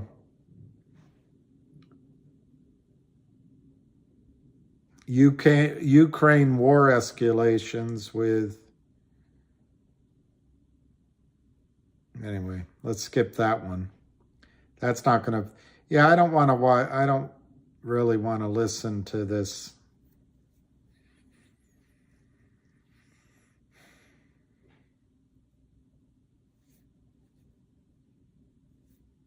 You should go to it. There's a live interview with Roger Hamilton, and it's got Frank Benedetto and a few other people. So you guys should go listen to it. Jenny L, I think in a spike for GTII, I didn't know that was my question. In a spike, I think it could go to $2, $3, $4, $5, $10,000. Yeah, DGAZF could go to 24,000.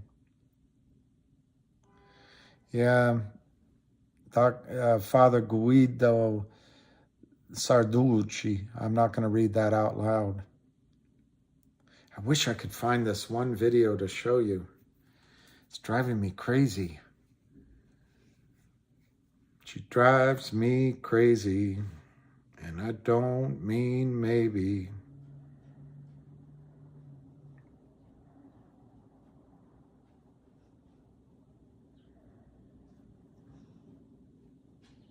Just can't find it.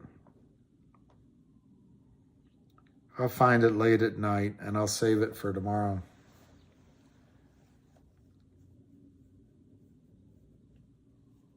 Yeah, 2 mamacitas. I'd be happy with 1.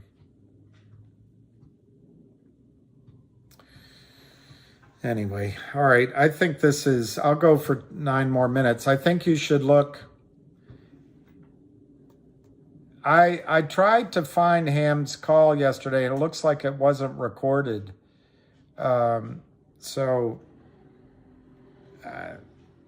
they said, the speaker said that when he started talking, it stopped recording. Well,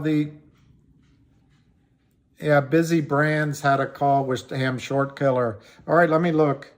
I don't like the call he's having right now, but let me see if there's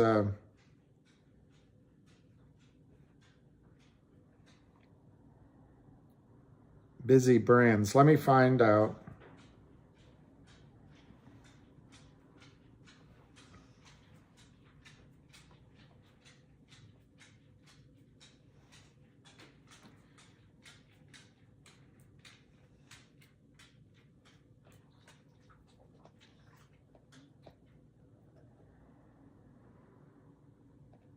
Frank Benedetto's speaking now. You guys should go listen to him.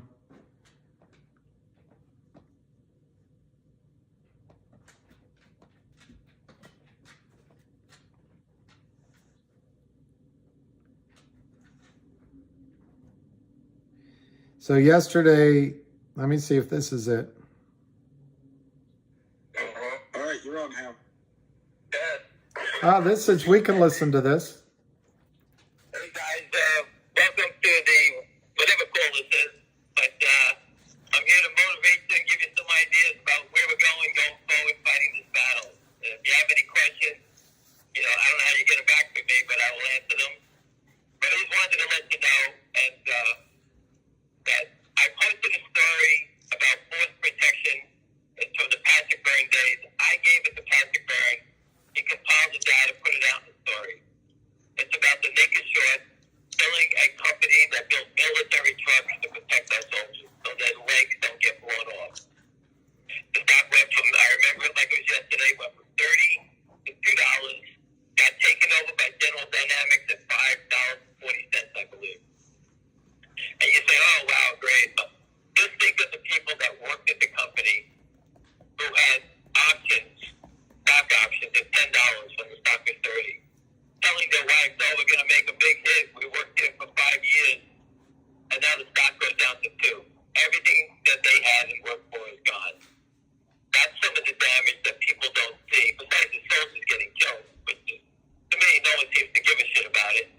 But the people that work there, imagine working there, you're 35 years old, you put in 5 years developing this thing as a mechanic, you're now 41, 42, and your stock gets destroyed, you get laid off, you get no bonuses that you earned and should have had, thanks to the naked short, or I call them terrorists. That's the damage that people don't see, is the employees, their lives, the years that go by, their families get ripped off over naked short. Yeah, Forget management. Forget the investors. How about the people that gave up their time to work for these companies?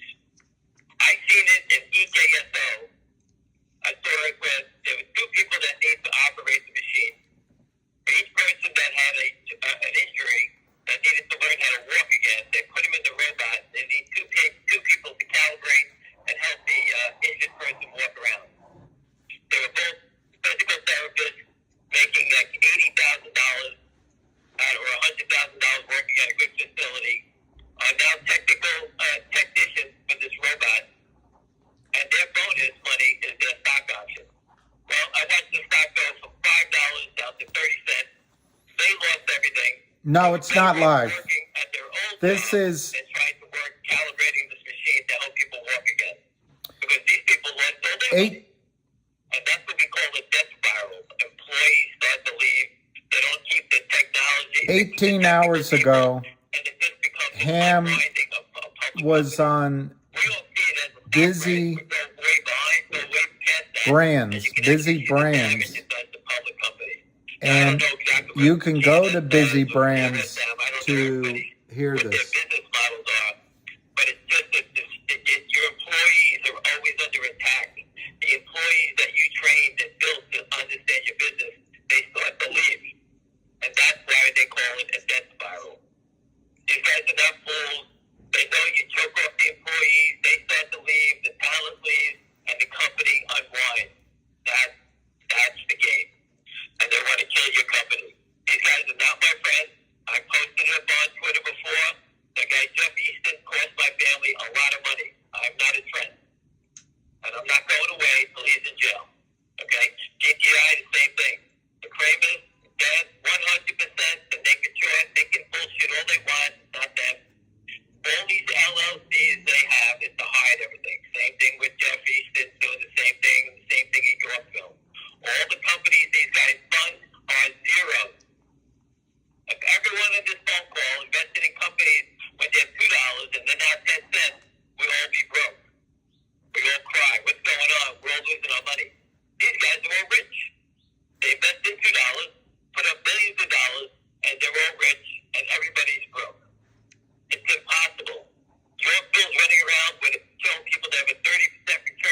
St. Louis stock is, See? I sat down with them, spent $1.2 million, and they designed a dividend using their tax department, their SEC lawyers, the best lawyers on the street. Our guy was the senior partner at that firm. Okay? Smart-ass people. I just didn't get it. Just shit it out of my ass. I took a shot at it. Okay? People are throwing shit against the wall. I wish them the best, but I went to the best many years ago. Why haven't companies done it? Because they've all been afraid. GameStop showed, and AMC, and KOS, and Kodak, and the apes, they all showed that you can beat the street. Okay? But you can't beat them. That was a bad luck. You need to beat them with actual dividends. Expose the system. Musical chairs. Stop the music with the record date. Everybody needs a seat. Everyone has to have a dividend to match their name. Again, for anybody that's new, I approached Elon Musk attorneys a couple of years ago. I told him to give out a share of SpaceX, a private company, to the shareholders of Tesla. We can actually twist it now and give everybody a share of Twitter, since he owns that company, as a special dividend to anyone who owns Tesla shares.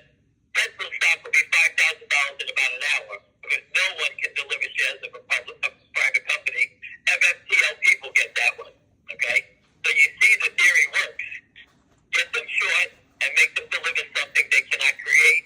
The brokerage firms can't give an IOU. Okay? So we're not going away. I agree with him. Remember, public companies have lawyers, have to get approved by board of directors. The short sellers hit a sell button. They can make anything look bad. All these great guys, Abbott, Arthur, all these other guys, Ace, and do all this technical stuff about the charts. Charts in these games mean nothing. They push it through levels to get people to panic. It's all nonsense. The name of the game is stock settlement. Forced settlement, and you're the king. Just remember this. If this army breaks through, like I've always said, this is a little round top. We get around the Union Army on the top of that hill, we're the South. We get around, and we can slaughter the whole Union Army. We can slaughter all the shores, one at a time.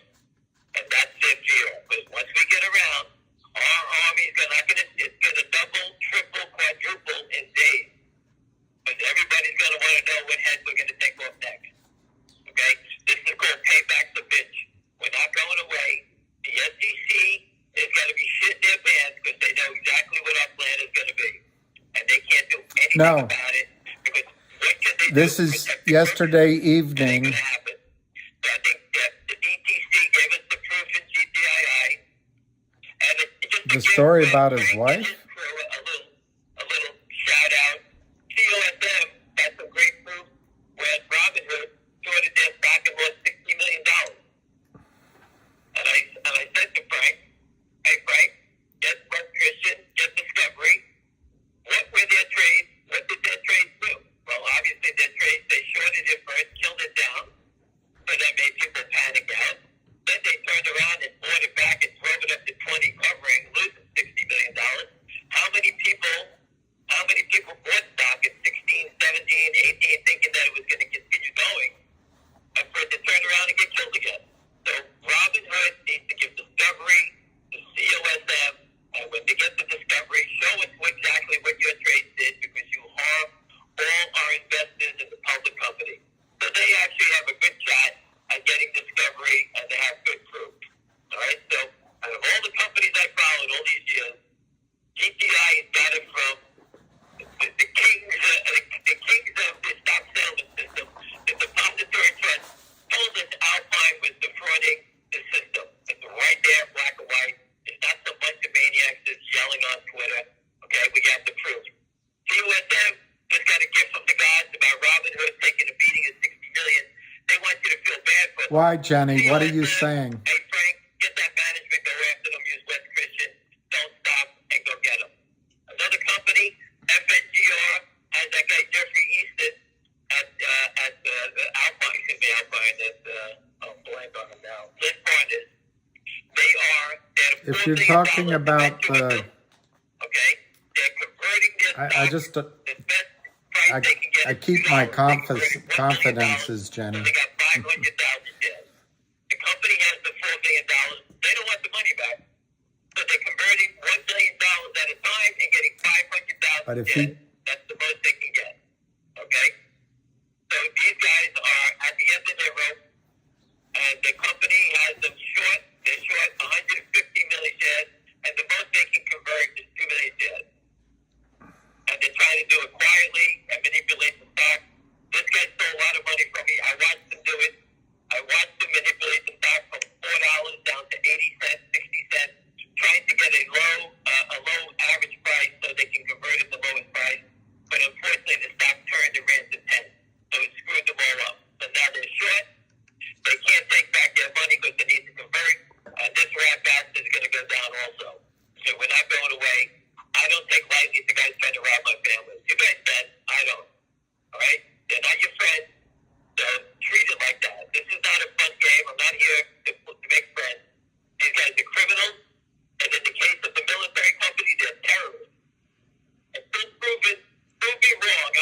shorting the stock. As far as I'm concerned, it's the terrorist group doing it. No one shorts the military company from the U.S. trying to drive them to zero.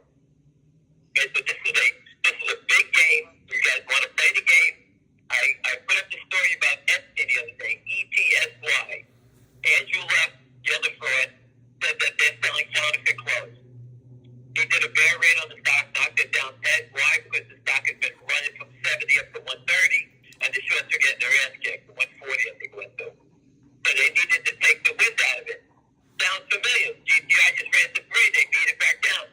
They need to take the wind out of it. They don't want momentum in the stock. Once you get momentum, that's what kills them. All right? So in Etsy, they came up with the story that the company's selling counterfeit goods. All of a sudden, counterfeit is a bad word when you're selling t-shirts, or a watch, or a handbag, or airline tickets, or Super Bowl tickets, or counterfeit medicine online, or counterfeit Viagra pills. All right? Those are all bad things to do. Forget counterfeit money. But if you're selling a counterfeit chair, it's a good thing. No one addresses it. Naked short selling is a counterfeit. Do not use the word synthetic. That's Wall Street trying to give it a good name. They're trying to make it put lipstick on the pig. Naked short is counterfeiting. It's been going on a long time. Since 1988, they all know about it. I posted the loophole. I posted The Economist.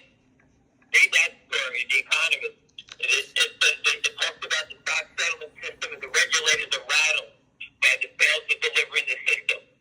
I told you, these guys sold it. They don't have the money to buy it.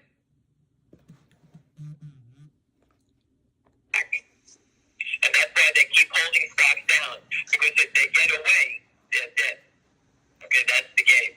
Does anyone have any questions, or I can just talk all night? Go ahead. If anybody have any questions, Jen Savvy, you have the mic. Go ahead and take over. Frank, Pedro, GTII. Anything. Shoot, I don't care what stock it is. Marduk. Yeah, Marduk's on the way up. Hi, Ham. How are you? It's Jen Savvy. I do. Yeah, good. All good. Good. Hey, Marduk, did you have a question for Ham? I've got a question. Hey, you can go first. Go ahead. No, I'm John. Yeah, go ahead, Bam. That's Bam the investor. Go ahead, Bam. Hey, so years ago, I used to talk to Jimmy Rogers, famous investor who used to be partnered with George Soros in the Quantum Fund way back, and he and I were talking one time, and this was specific to the S&P and his outlook that we were in a lot of trouble, and eventually the entire market was going to collapse and things like this. And he was a proponent of closing a trade and reopening the trade, so that if they do a rewind, you have the money in the account. What do you think about that? The people who it's a little bit more tricky with trying to hang on to shares that you do not want short sellers to get their hands on. But I just wondered your opinion about that, because they've proven, basically, regulators, everyone else, that they can change the rules in any way they want to change the rules.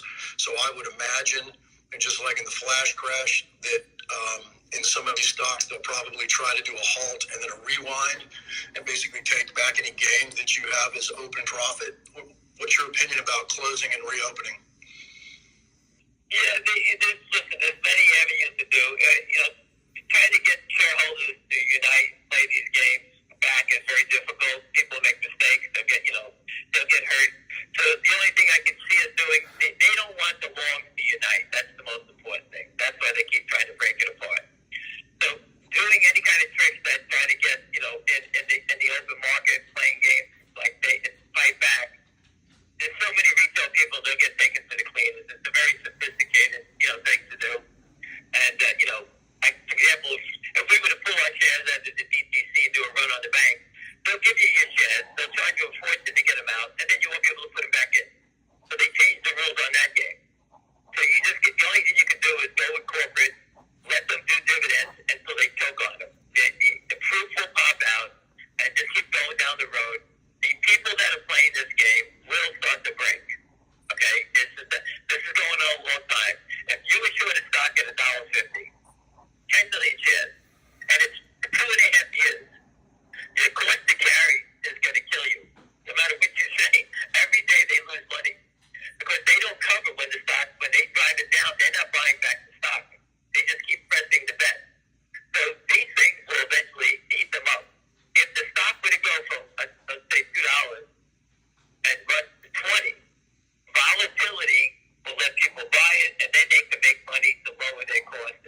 Very. Sold it at 202. I had 500 shares. That's $1,000 today. The next day I did this. The next day I did that.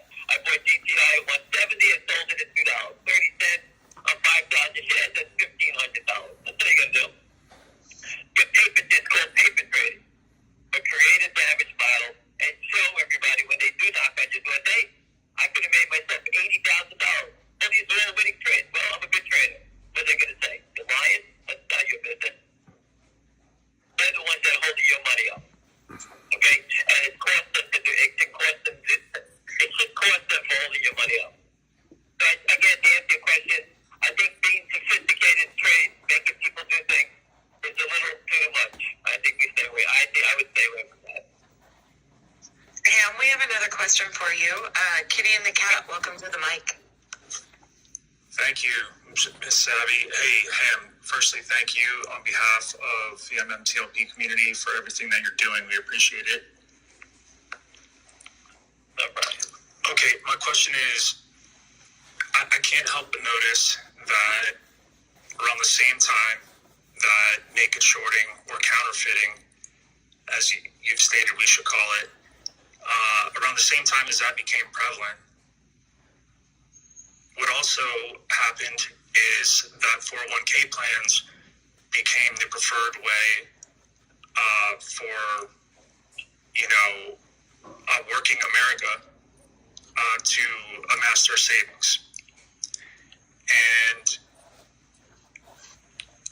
since then, counterfeiting has just escalated, and it's become, as we know, a predominant way for these hedge funds, market makers, to make large sums of money.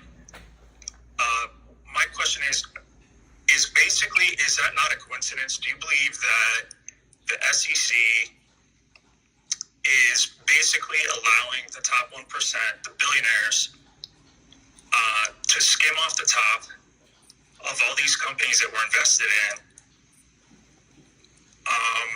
from our 401ks, the working class? There's no question, David. Listen, there's no question. All the people you see on TV that you think is movie stars, they all did it. They all done it. They shorted secondaries. They've done naked short selling. These guys didn't get to be this rich, always being right, picking stocks.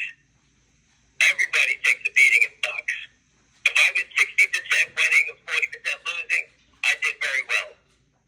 These guys are playing so big, okay? And you tell me they're right all the time? Don't believe them. These guys, they've done it for years. Go back to 2000, 2002. Listen, if Stevie Cohen was short GameStop at 3 3/4, okay? With, I forget the other guy that went out of business, stuff I got his name. All those guys that got Melvin pulled out, Capital. they were trying to put that company to zero. The same thing with AMC. Remember, when they sell a stock short at $10 and it goes to zero, okay, they pay no taxes. The government doesn't recognize a buy. The sell is the opening transaction, the buy is the closing transaction. If you buy a stock, that's the buy is the opening. What you sell it for is the closing, you pay the tax on the profit, right? On the short side, 10 to 0, they make $10.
question from Cryptosexual. Cryptosexual, you have the mic. Hey, Semper Fi, brother. How you doing? Good. Hey, I am new to your space, but I am not new to spaces. Very experienced in spaces. We have been on the receiving end of a lot of naked shorting in the crypto space. And some of the people that I have partnered with over the last year, trying to fight that. We're kind of opening our eyes to what's going on in the stock space as well, which is why I'm here today, right? Because I want to learn more about what's going on in the stock space, because I got a lot in TradFi investments that is probably getting shorted right and left. I don't even know it. But more particularly, I've been focusing on, if you know Roger Hamilton, the CEO over at Genius Group, he's kind of like the one I've been following most closely, but he's working with a group. I'm trying to find it on the Twitter page, but he's got a group that is a company that is doing research Sharrington on the shorting, comes from and they him. have a system to kind of like vet out shorters. And I wish I had it on top of my Sharrington. It's called Sharrington. It's Ham. Ham gave it to Roger. So, what do you know about Sharrington, and are they going to make a difference in this? And what are your thoughts? This is how it works. You need to get Tom Runk. Tom Ronk is Ham's friend. Get the data going back in time, and he can show you that they can do it up till today. Sharrington, when you do retain them, they'll give you the information going forward. They can't tell you what happened in the past. But they can, going forward, they'll show you that market makers, every order goes to a market maker, it's timestamp. So you can see the spoofing, which is now a criminal offense. They can show them washing trades, criminal offense, okay? They can't see the naked short selling, but they can see all the orders by the market makers, and they can show where they're coming from. They know which market maker's getting. So you start narrowing it down of who the bad actors are, right? They can spot that. There's not many market makers left in this world. That's why these guys are using these electronic platforms, like Virtue and Citadel. They're using these platforms. So when they pop out and start using these smaller market makers that are criminals, that's when you really get them exposed. Okay, so they do a good job in that sense. And if you look at it, the guy's a chubby guy. He's a great guy. He was on the GameStop thing saying he naked shorted every day when he was at Morgan Stanley. He took the orders as a broker and didn't give a shit, just put the orders in. He's a great guy. He has glasses. I forgot his name. Really good guy. But he was on the dark side, and he's telling you he works for Sharrington now, and they're doing everything they can to help expose. But as far as the crypto space, if you want to reach out, I know all the biggest crypto players in the game, and if you want to get more information on that, I get to get that information for you. I'm not a crypto guy, but I can help you out with that. Awesome. Thank you so much, Ham. We appreciate that. And Ham, I don't know if you knew, but we are actually doing a space call tomorrow with Roger Hamilton. And we are also featuring Frank Benedetto, who is here in the space with us today, and also Frank Nez, who is a retail journalist who's here in the space with us as well. So if you've got some time, we'd love it if you pop by. It's 4 p.m. Eastern time tomorrow. And so we're going to talk about some of these strategies that you talk about as well. But here's a question I have for you, Ham. How are these strategies going to affect meaningful change in the share price of these highly shorted companies? Or is it just going to be a cycle of, I don't want to use the term, I don't want to use that term, but are we just going to see a cycle of these little rises in prices and then they just short them back down and we just see this cycle over and over again? Or are these strategies that Roger and CEO Block using going to affect meaningful long-term change? What are your thoughts on that? 100% is going to affect the change. I love it that other companies are just throwing the hat in the ring. These strategies are Hams. ILMULN. The CEO got no balls. He chickened out. Okay? I teed it up for him. I spoke with him. MULN. No bullshit. He chickened out.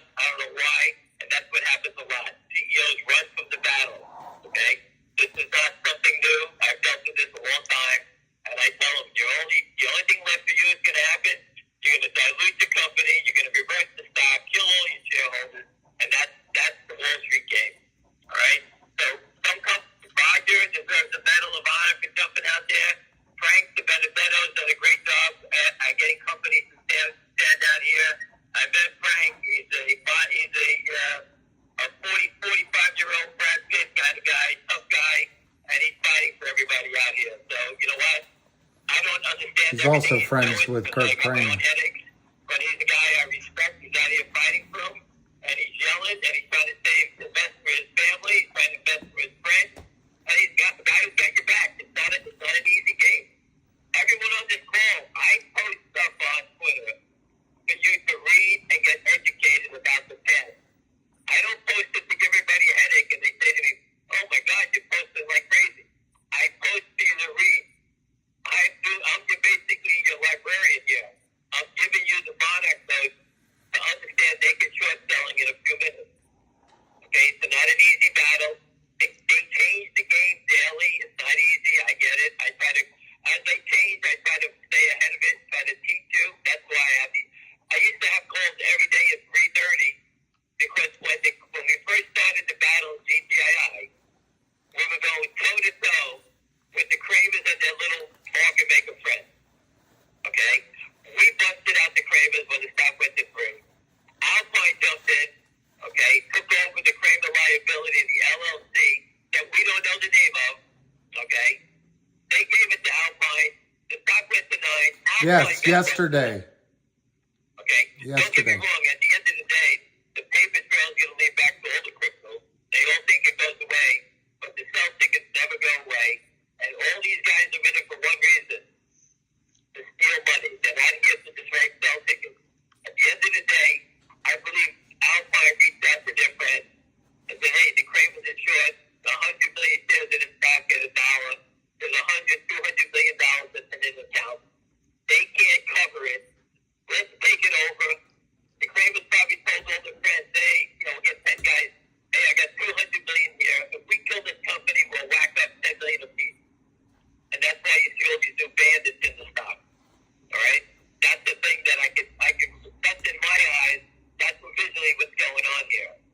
They brought a whole bunch of new bigger players. The Kramers are pikers. They're out of this thing already. They walked away from the trade. Alpine knows that the Kramers walked away. They're going to be on the hook because they're a prime broker. So they took it over, and now they're on the hook. So we broke both of them now. So it's just a matter of time before I can't believe the SEC is allowed these guys to keep moving. Anyway, I forgot what I was even talking about. Give me the next question. Okay, we have Kitty and the cat back to the mic. Hey, I've got a follow-up question for you. So, if the SEC is not enforcing these rules on the books, and that's allowing these naked short sellers to, pilfer everyone's 401ks, is basically this system set up as like a bait and switch to steal from the American people? I mean, they tell you that put all your money in your 401k, it's tax-free to put it in there, Put your money in your pension plan, it's tax-free. But they don't tell you that they're going to allow these short hedge funds, all these other, entities to steal from your savings, to steal from you. It's kind of like a bait and switch, it feels like, but I wanted to know what you think. That's 100%. I agree. Basically, you put your money in, everyone sees the market rallying, and every week they take money out of your paycheck and they keep putting it in. They keep conning you to put it into the system. And they just keep and you get your stocks, they spike up, and you say, "Oh my God, my pension's up." And then 2 years later, the market gets routed, the market gets killed, and you're down 20%. So, if you want to take control of this thing, I've told many people, I made the world dump their pension money a year ago when the market was in a high, get out. And now they're stepping in and they're controlling their own destiny, buying stocks that they feel that have been, destroyed. And you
basically they enforced these rules and stopped all this naked short crap, all this counterfeiting, all the companies that we care about they'd have market caps that are much, much larger.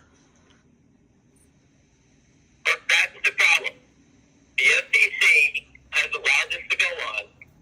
All the money has been stolen. Okay? All those boats in the Caribbean, all those fancy houses you built all over the place, everyone's flying around a private jet, all these Wall Street guys, they've all stolen the money and they spent it. So selling a stock at $2 and trying to buy it back at $6 is not going to work, right? So the SEC is shitting their pants if they know the money's been stolen. But they can't stop us from going after them one at a time. And that's why I told you, once we break through, they know we can run through and destroy company after company and kill the short sellers. We don't need to. I don't need to search the whole system. We can find one at a time and break their backs. That's what we're going to do. Corporate. We are friends. Seek Secretariatus. Say it again. We are friends. Seek Secretariatus. Right. Ham's not a Marine. Corporate actions will force settlement. If this one doesn't work, we'll try another one. If that doesn't work, we get another one. MMTLP is going to be okay. MMTLP is going to be Never okay. told anybody that they had a naked short selling problem. They never told anyone. I can post stories where the DTC called all the people that are yelling about naked shorting. They called us crybabies that our stocks were down. That's the DTC's position of 2006, and I have the press release that says that. So the game has changed. And then Nazareth was another SEC person, had a story in the New York Times, told us that we were crybabies also. Oh, we're just yelling because our stocks don't go up. Naked short selling doesn't exist. Okay? Anyone says it doesn't exist is a stooge. Everybody knows it exists. Because the biggest players looted the market. Just look, and I posted it 1,000 times. Charlie, Eddie, India, when it ran from 30 cents to $5, it was trading 1 billion shares a day. Just think about someone selling 1 billion shares of stock short. Not at 5.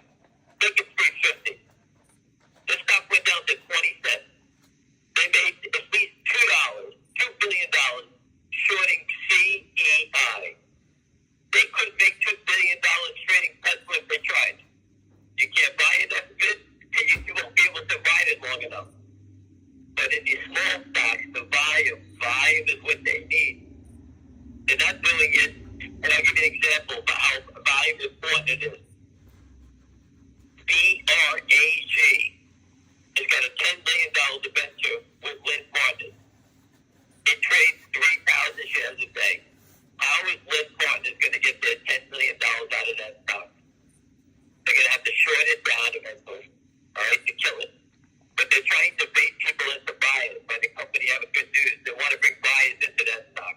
And I Just like with COSM, by the way. These guys are criminals and they're shorting the stock. They try to make it look good to bait people to come in to buy it. That's another trick. But the only way to get their money out is they're going to have to short the stock. Right? So these guys have a lot of techniques. They need volume into the stock. Right now they're stuck with $10 million on a loan. And a stock like, whatever the stock may be, they need volume. That's how they hide. They hide in the volume. But just think how many shares they can sell dead. Absolutely. Thank you, Ham. Just a really quick reminder to the people on the speaker stage, if you've already offered your comment or question to Ham, go ahead and drop down so that we can filter some mics through. If you're currently holding a mic and you have a question for Ham, go ahead and raise your hand, and then I will call on you so that we know that you have a question. Ham, I have another question for you really quick. You mentioned earlier that we are finally making some progress, particularly with MMTLP in Congress, that we have their attention and that they're listening and learning about this situation. You know, back in 2008, as Christina Copeland documented in the Wall Street Conspiracy, they also had the attention of Congress. And unfortunately, some very powerful congressional leaders squelched that situation and any potential meaningful changes that could have been done at that time. Do you see this time differently? Or we finally have leadership that's willing to take a stand and make some changes in our market? Yes, I do. Listen, I speak to Wes Christian. He's telling me point blank, it's ready to explode. So there's no one who's got their finger on it more than him, right? Sure. I know Wes 20 years. Okay? I've been here through the whole battle, and the guy who squashed it back in the day was the head of the Senate banking. The guy from Alabama, I can't blank on his name right now. He was the head of Senate banking. And Pat Byrne had a real fight with this guy, and he's the one that squashed the hearing at the Senate banking level about naked short selling. So he protected Wall Street back then. I forgot his name. It'll come to me as soon as I hang up, I'll remember his name. But he's the one that squashed it. Alabama, he's the head of the Senate banking committee. So it's very different now. It's very exposed. And you say to me, what makes it different? GameStop. GameStop made it very different. AMC made it very different. There was major blow-ups from naked short selling. And if you look at it, how fast did it disappear from the newspapers? They want it to disappear quickly. They don't want anybody to know naked short selling. They want it to go away. And if you look at the SEC change the narrative, the SEC is going to change the narrative. They're telling you now they're going to help you get better execution on your order, right? They're executing our orders, all right? They're giving it a cigarette and a blindfold, and then they're shooting us. That's what they're doing for you now. They're doing nothing. Now they want to go to T+1. They can go T+0. If they don't enforce the rules, it doesn't make a difference. Okay? But Doc, we're forcing the issue. A record date. Let's go read the Dole Food story. Dole Food issued a dividend, a special dividend. Everyone had to show up. Only people with real shares got the dividend. 13 million shares got nothing. Mark Levine, who did the story, I've asked him 50,000 times over the years, who was the hedge fund that sold the counterfeit shares? He never answered a question. Who paid off the 13 million shares? The DTC never answered a question. He blocked that story. We never spoke about it again. At Matt Levine on Twitter, you can ask him yourself, where's the follow-up to the story? You hear crickets. It's the greatest story ever, how a public company has too many shares, and the guy never did a follow-up. He's too stupid to understand what he did. That's how unbelievable it is. Hey, Frank, I believe it was Senator Shelby who was head of the Senate Banking Committee. There you go, Shelby. That's it. And then also I understood that Secretary Paulson at the time also he was the Treasury Secretary. I understand that he had a hand in squelching it as well. It was Shelby. Shelby was the number one killer of the whole thing back then. Yeah. So Frank Nez, we have Ham the Short Killer here. Frank is a journalist, and I wanted to invite him to the mic and see if he had a question for you, Ham. Frank, are you there? Yeah, guys. Hey, welcome to the mic, Frank. Nice to hear your voice. Thank you. I appreciate you guys inviting me up. This is actually my first time connecting with Busy Brands. I'm sorry, brother. What's your name? First name is Jaime.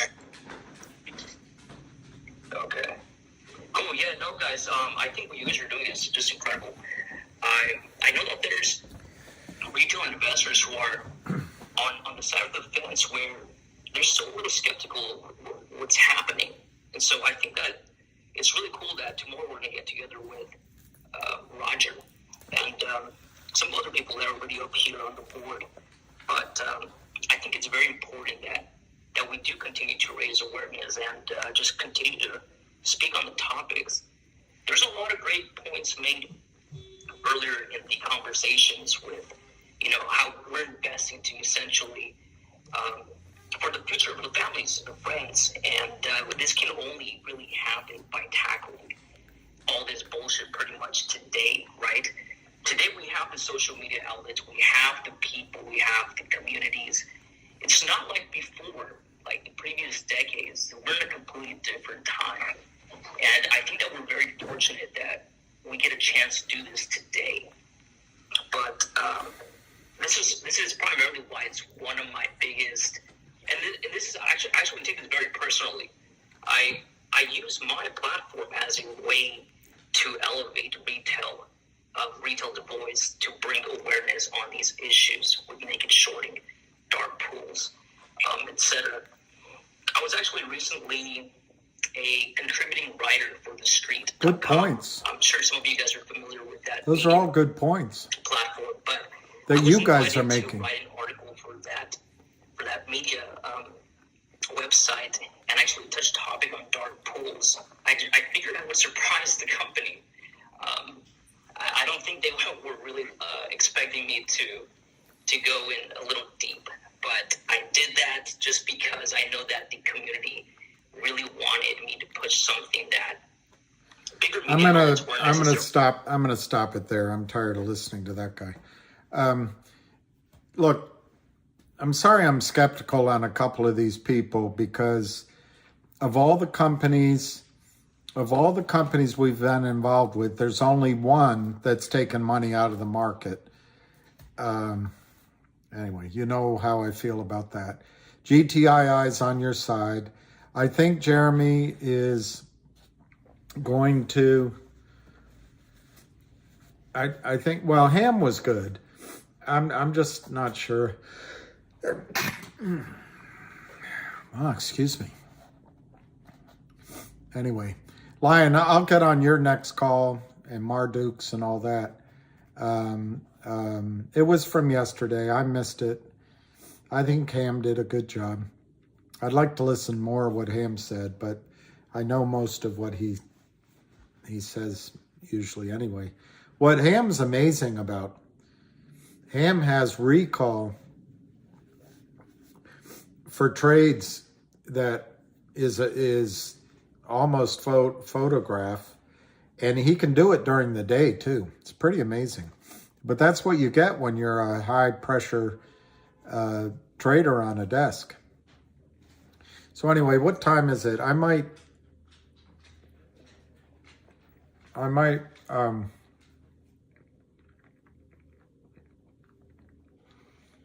end this in a minute so I can go walk the dog. The merger date of the 1st. Ham will come on Lion's call. I can get that done, or anybody can get it done. The news today was that I expect that the merger with 1-800 will get done in April. But I also think that there's going to be a squeeze in GTII before then. So is it going to matter? I don't know. You know, that's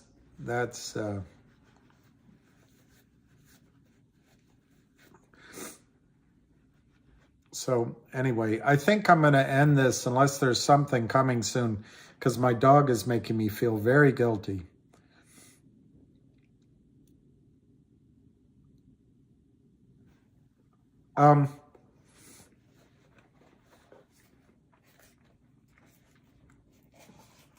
My experience, for what it's worth, is there's only one person who has been the main squeeze here, so to speak, and that's him.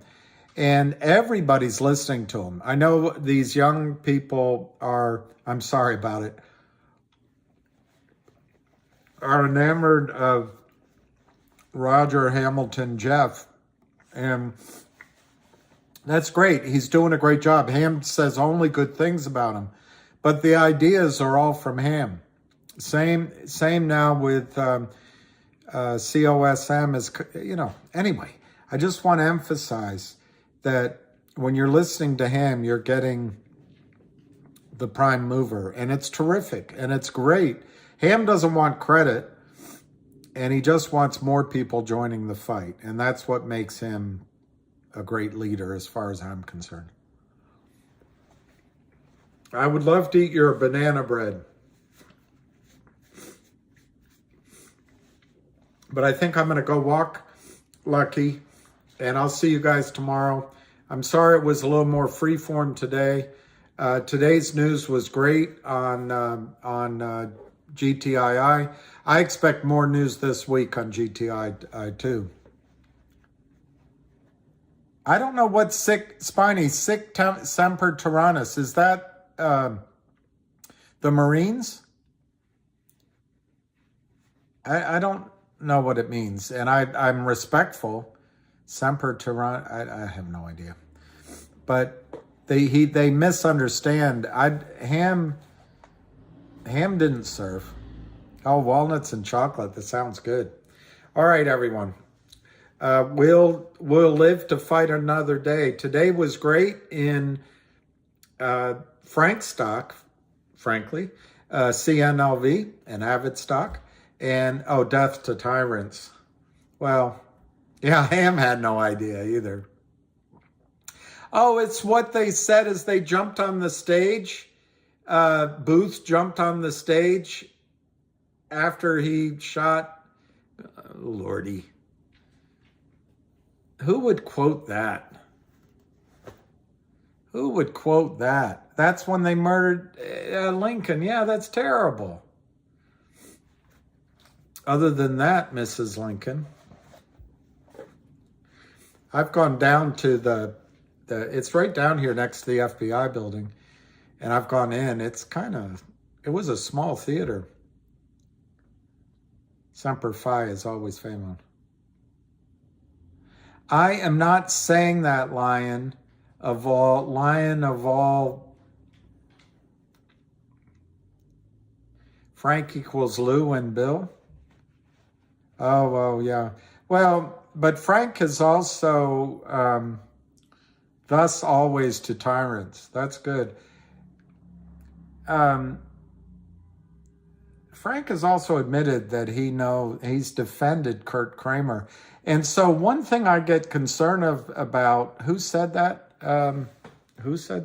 Spiny Norman. One thing I get concerned about is up in New York, Connecticut, New Jersey, that group, everyone, whether they're on the good guy side, the other side, representing companies, whatever, it's in their interests, all of them, to keep it going. And I just always worry. Well,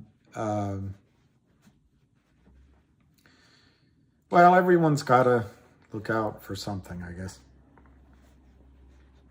I don't know. I'm just trying to do the righteous thing if we can. Randy Hobbs, do we have to wait until April for the squeeze? No, Randy, and maybe I'll end with that. I did a whole video today when I was walking this poor boy. I really think the squeeze in GTII could come this week, next week, following week. This FBI news is massive, massive. The fact that a lot of brokerage firms are going to want to close out their positions, fail to deliver positions, is massive. The fact that the criminals can't just crush it anymore is massive. There's a 19 million order to buy out, the million share order to buy out there. That's massive. And the lawsuit's going to be crushing.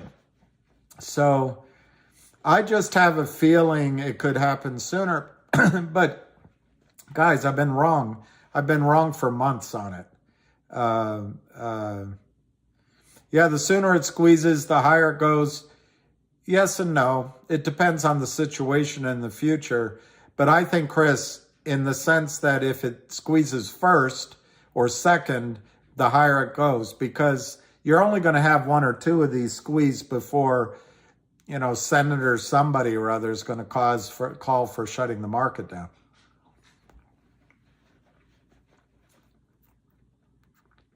But don't get greedy. Don't get greedy for the entirety of the squeeze. Use some money management on the way up, I think. I like that name, Tony. Kryptonian.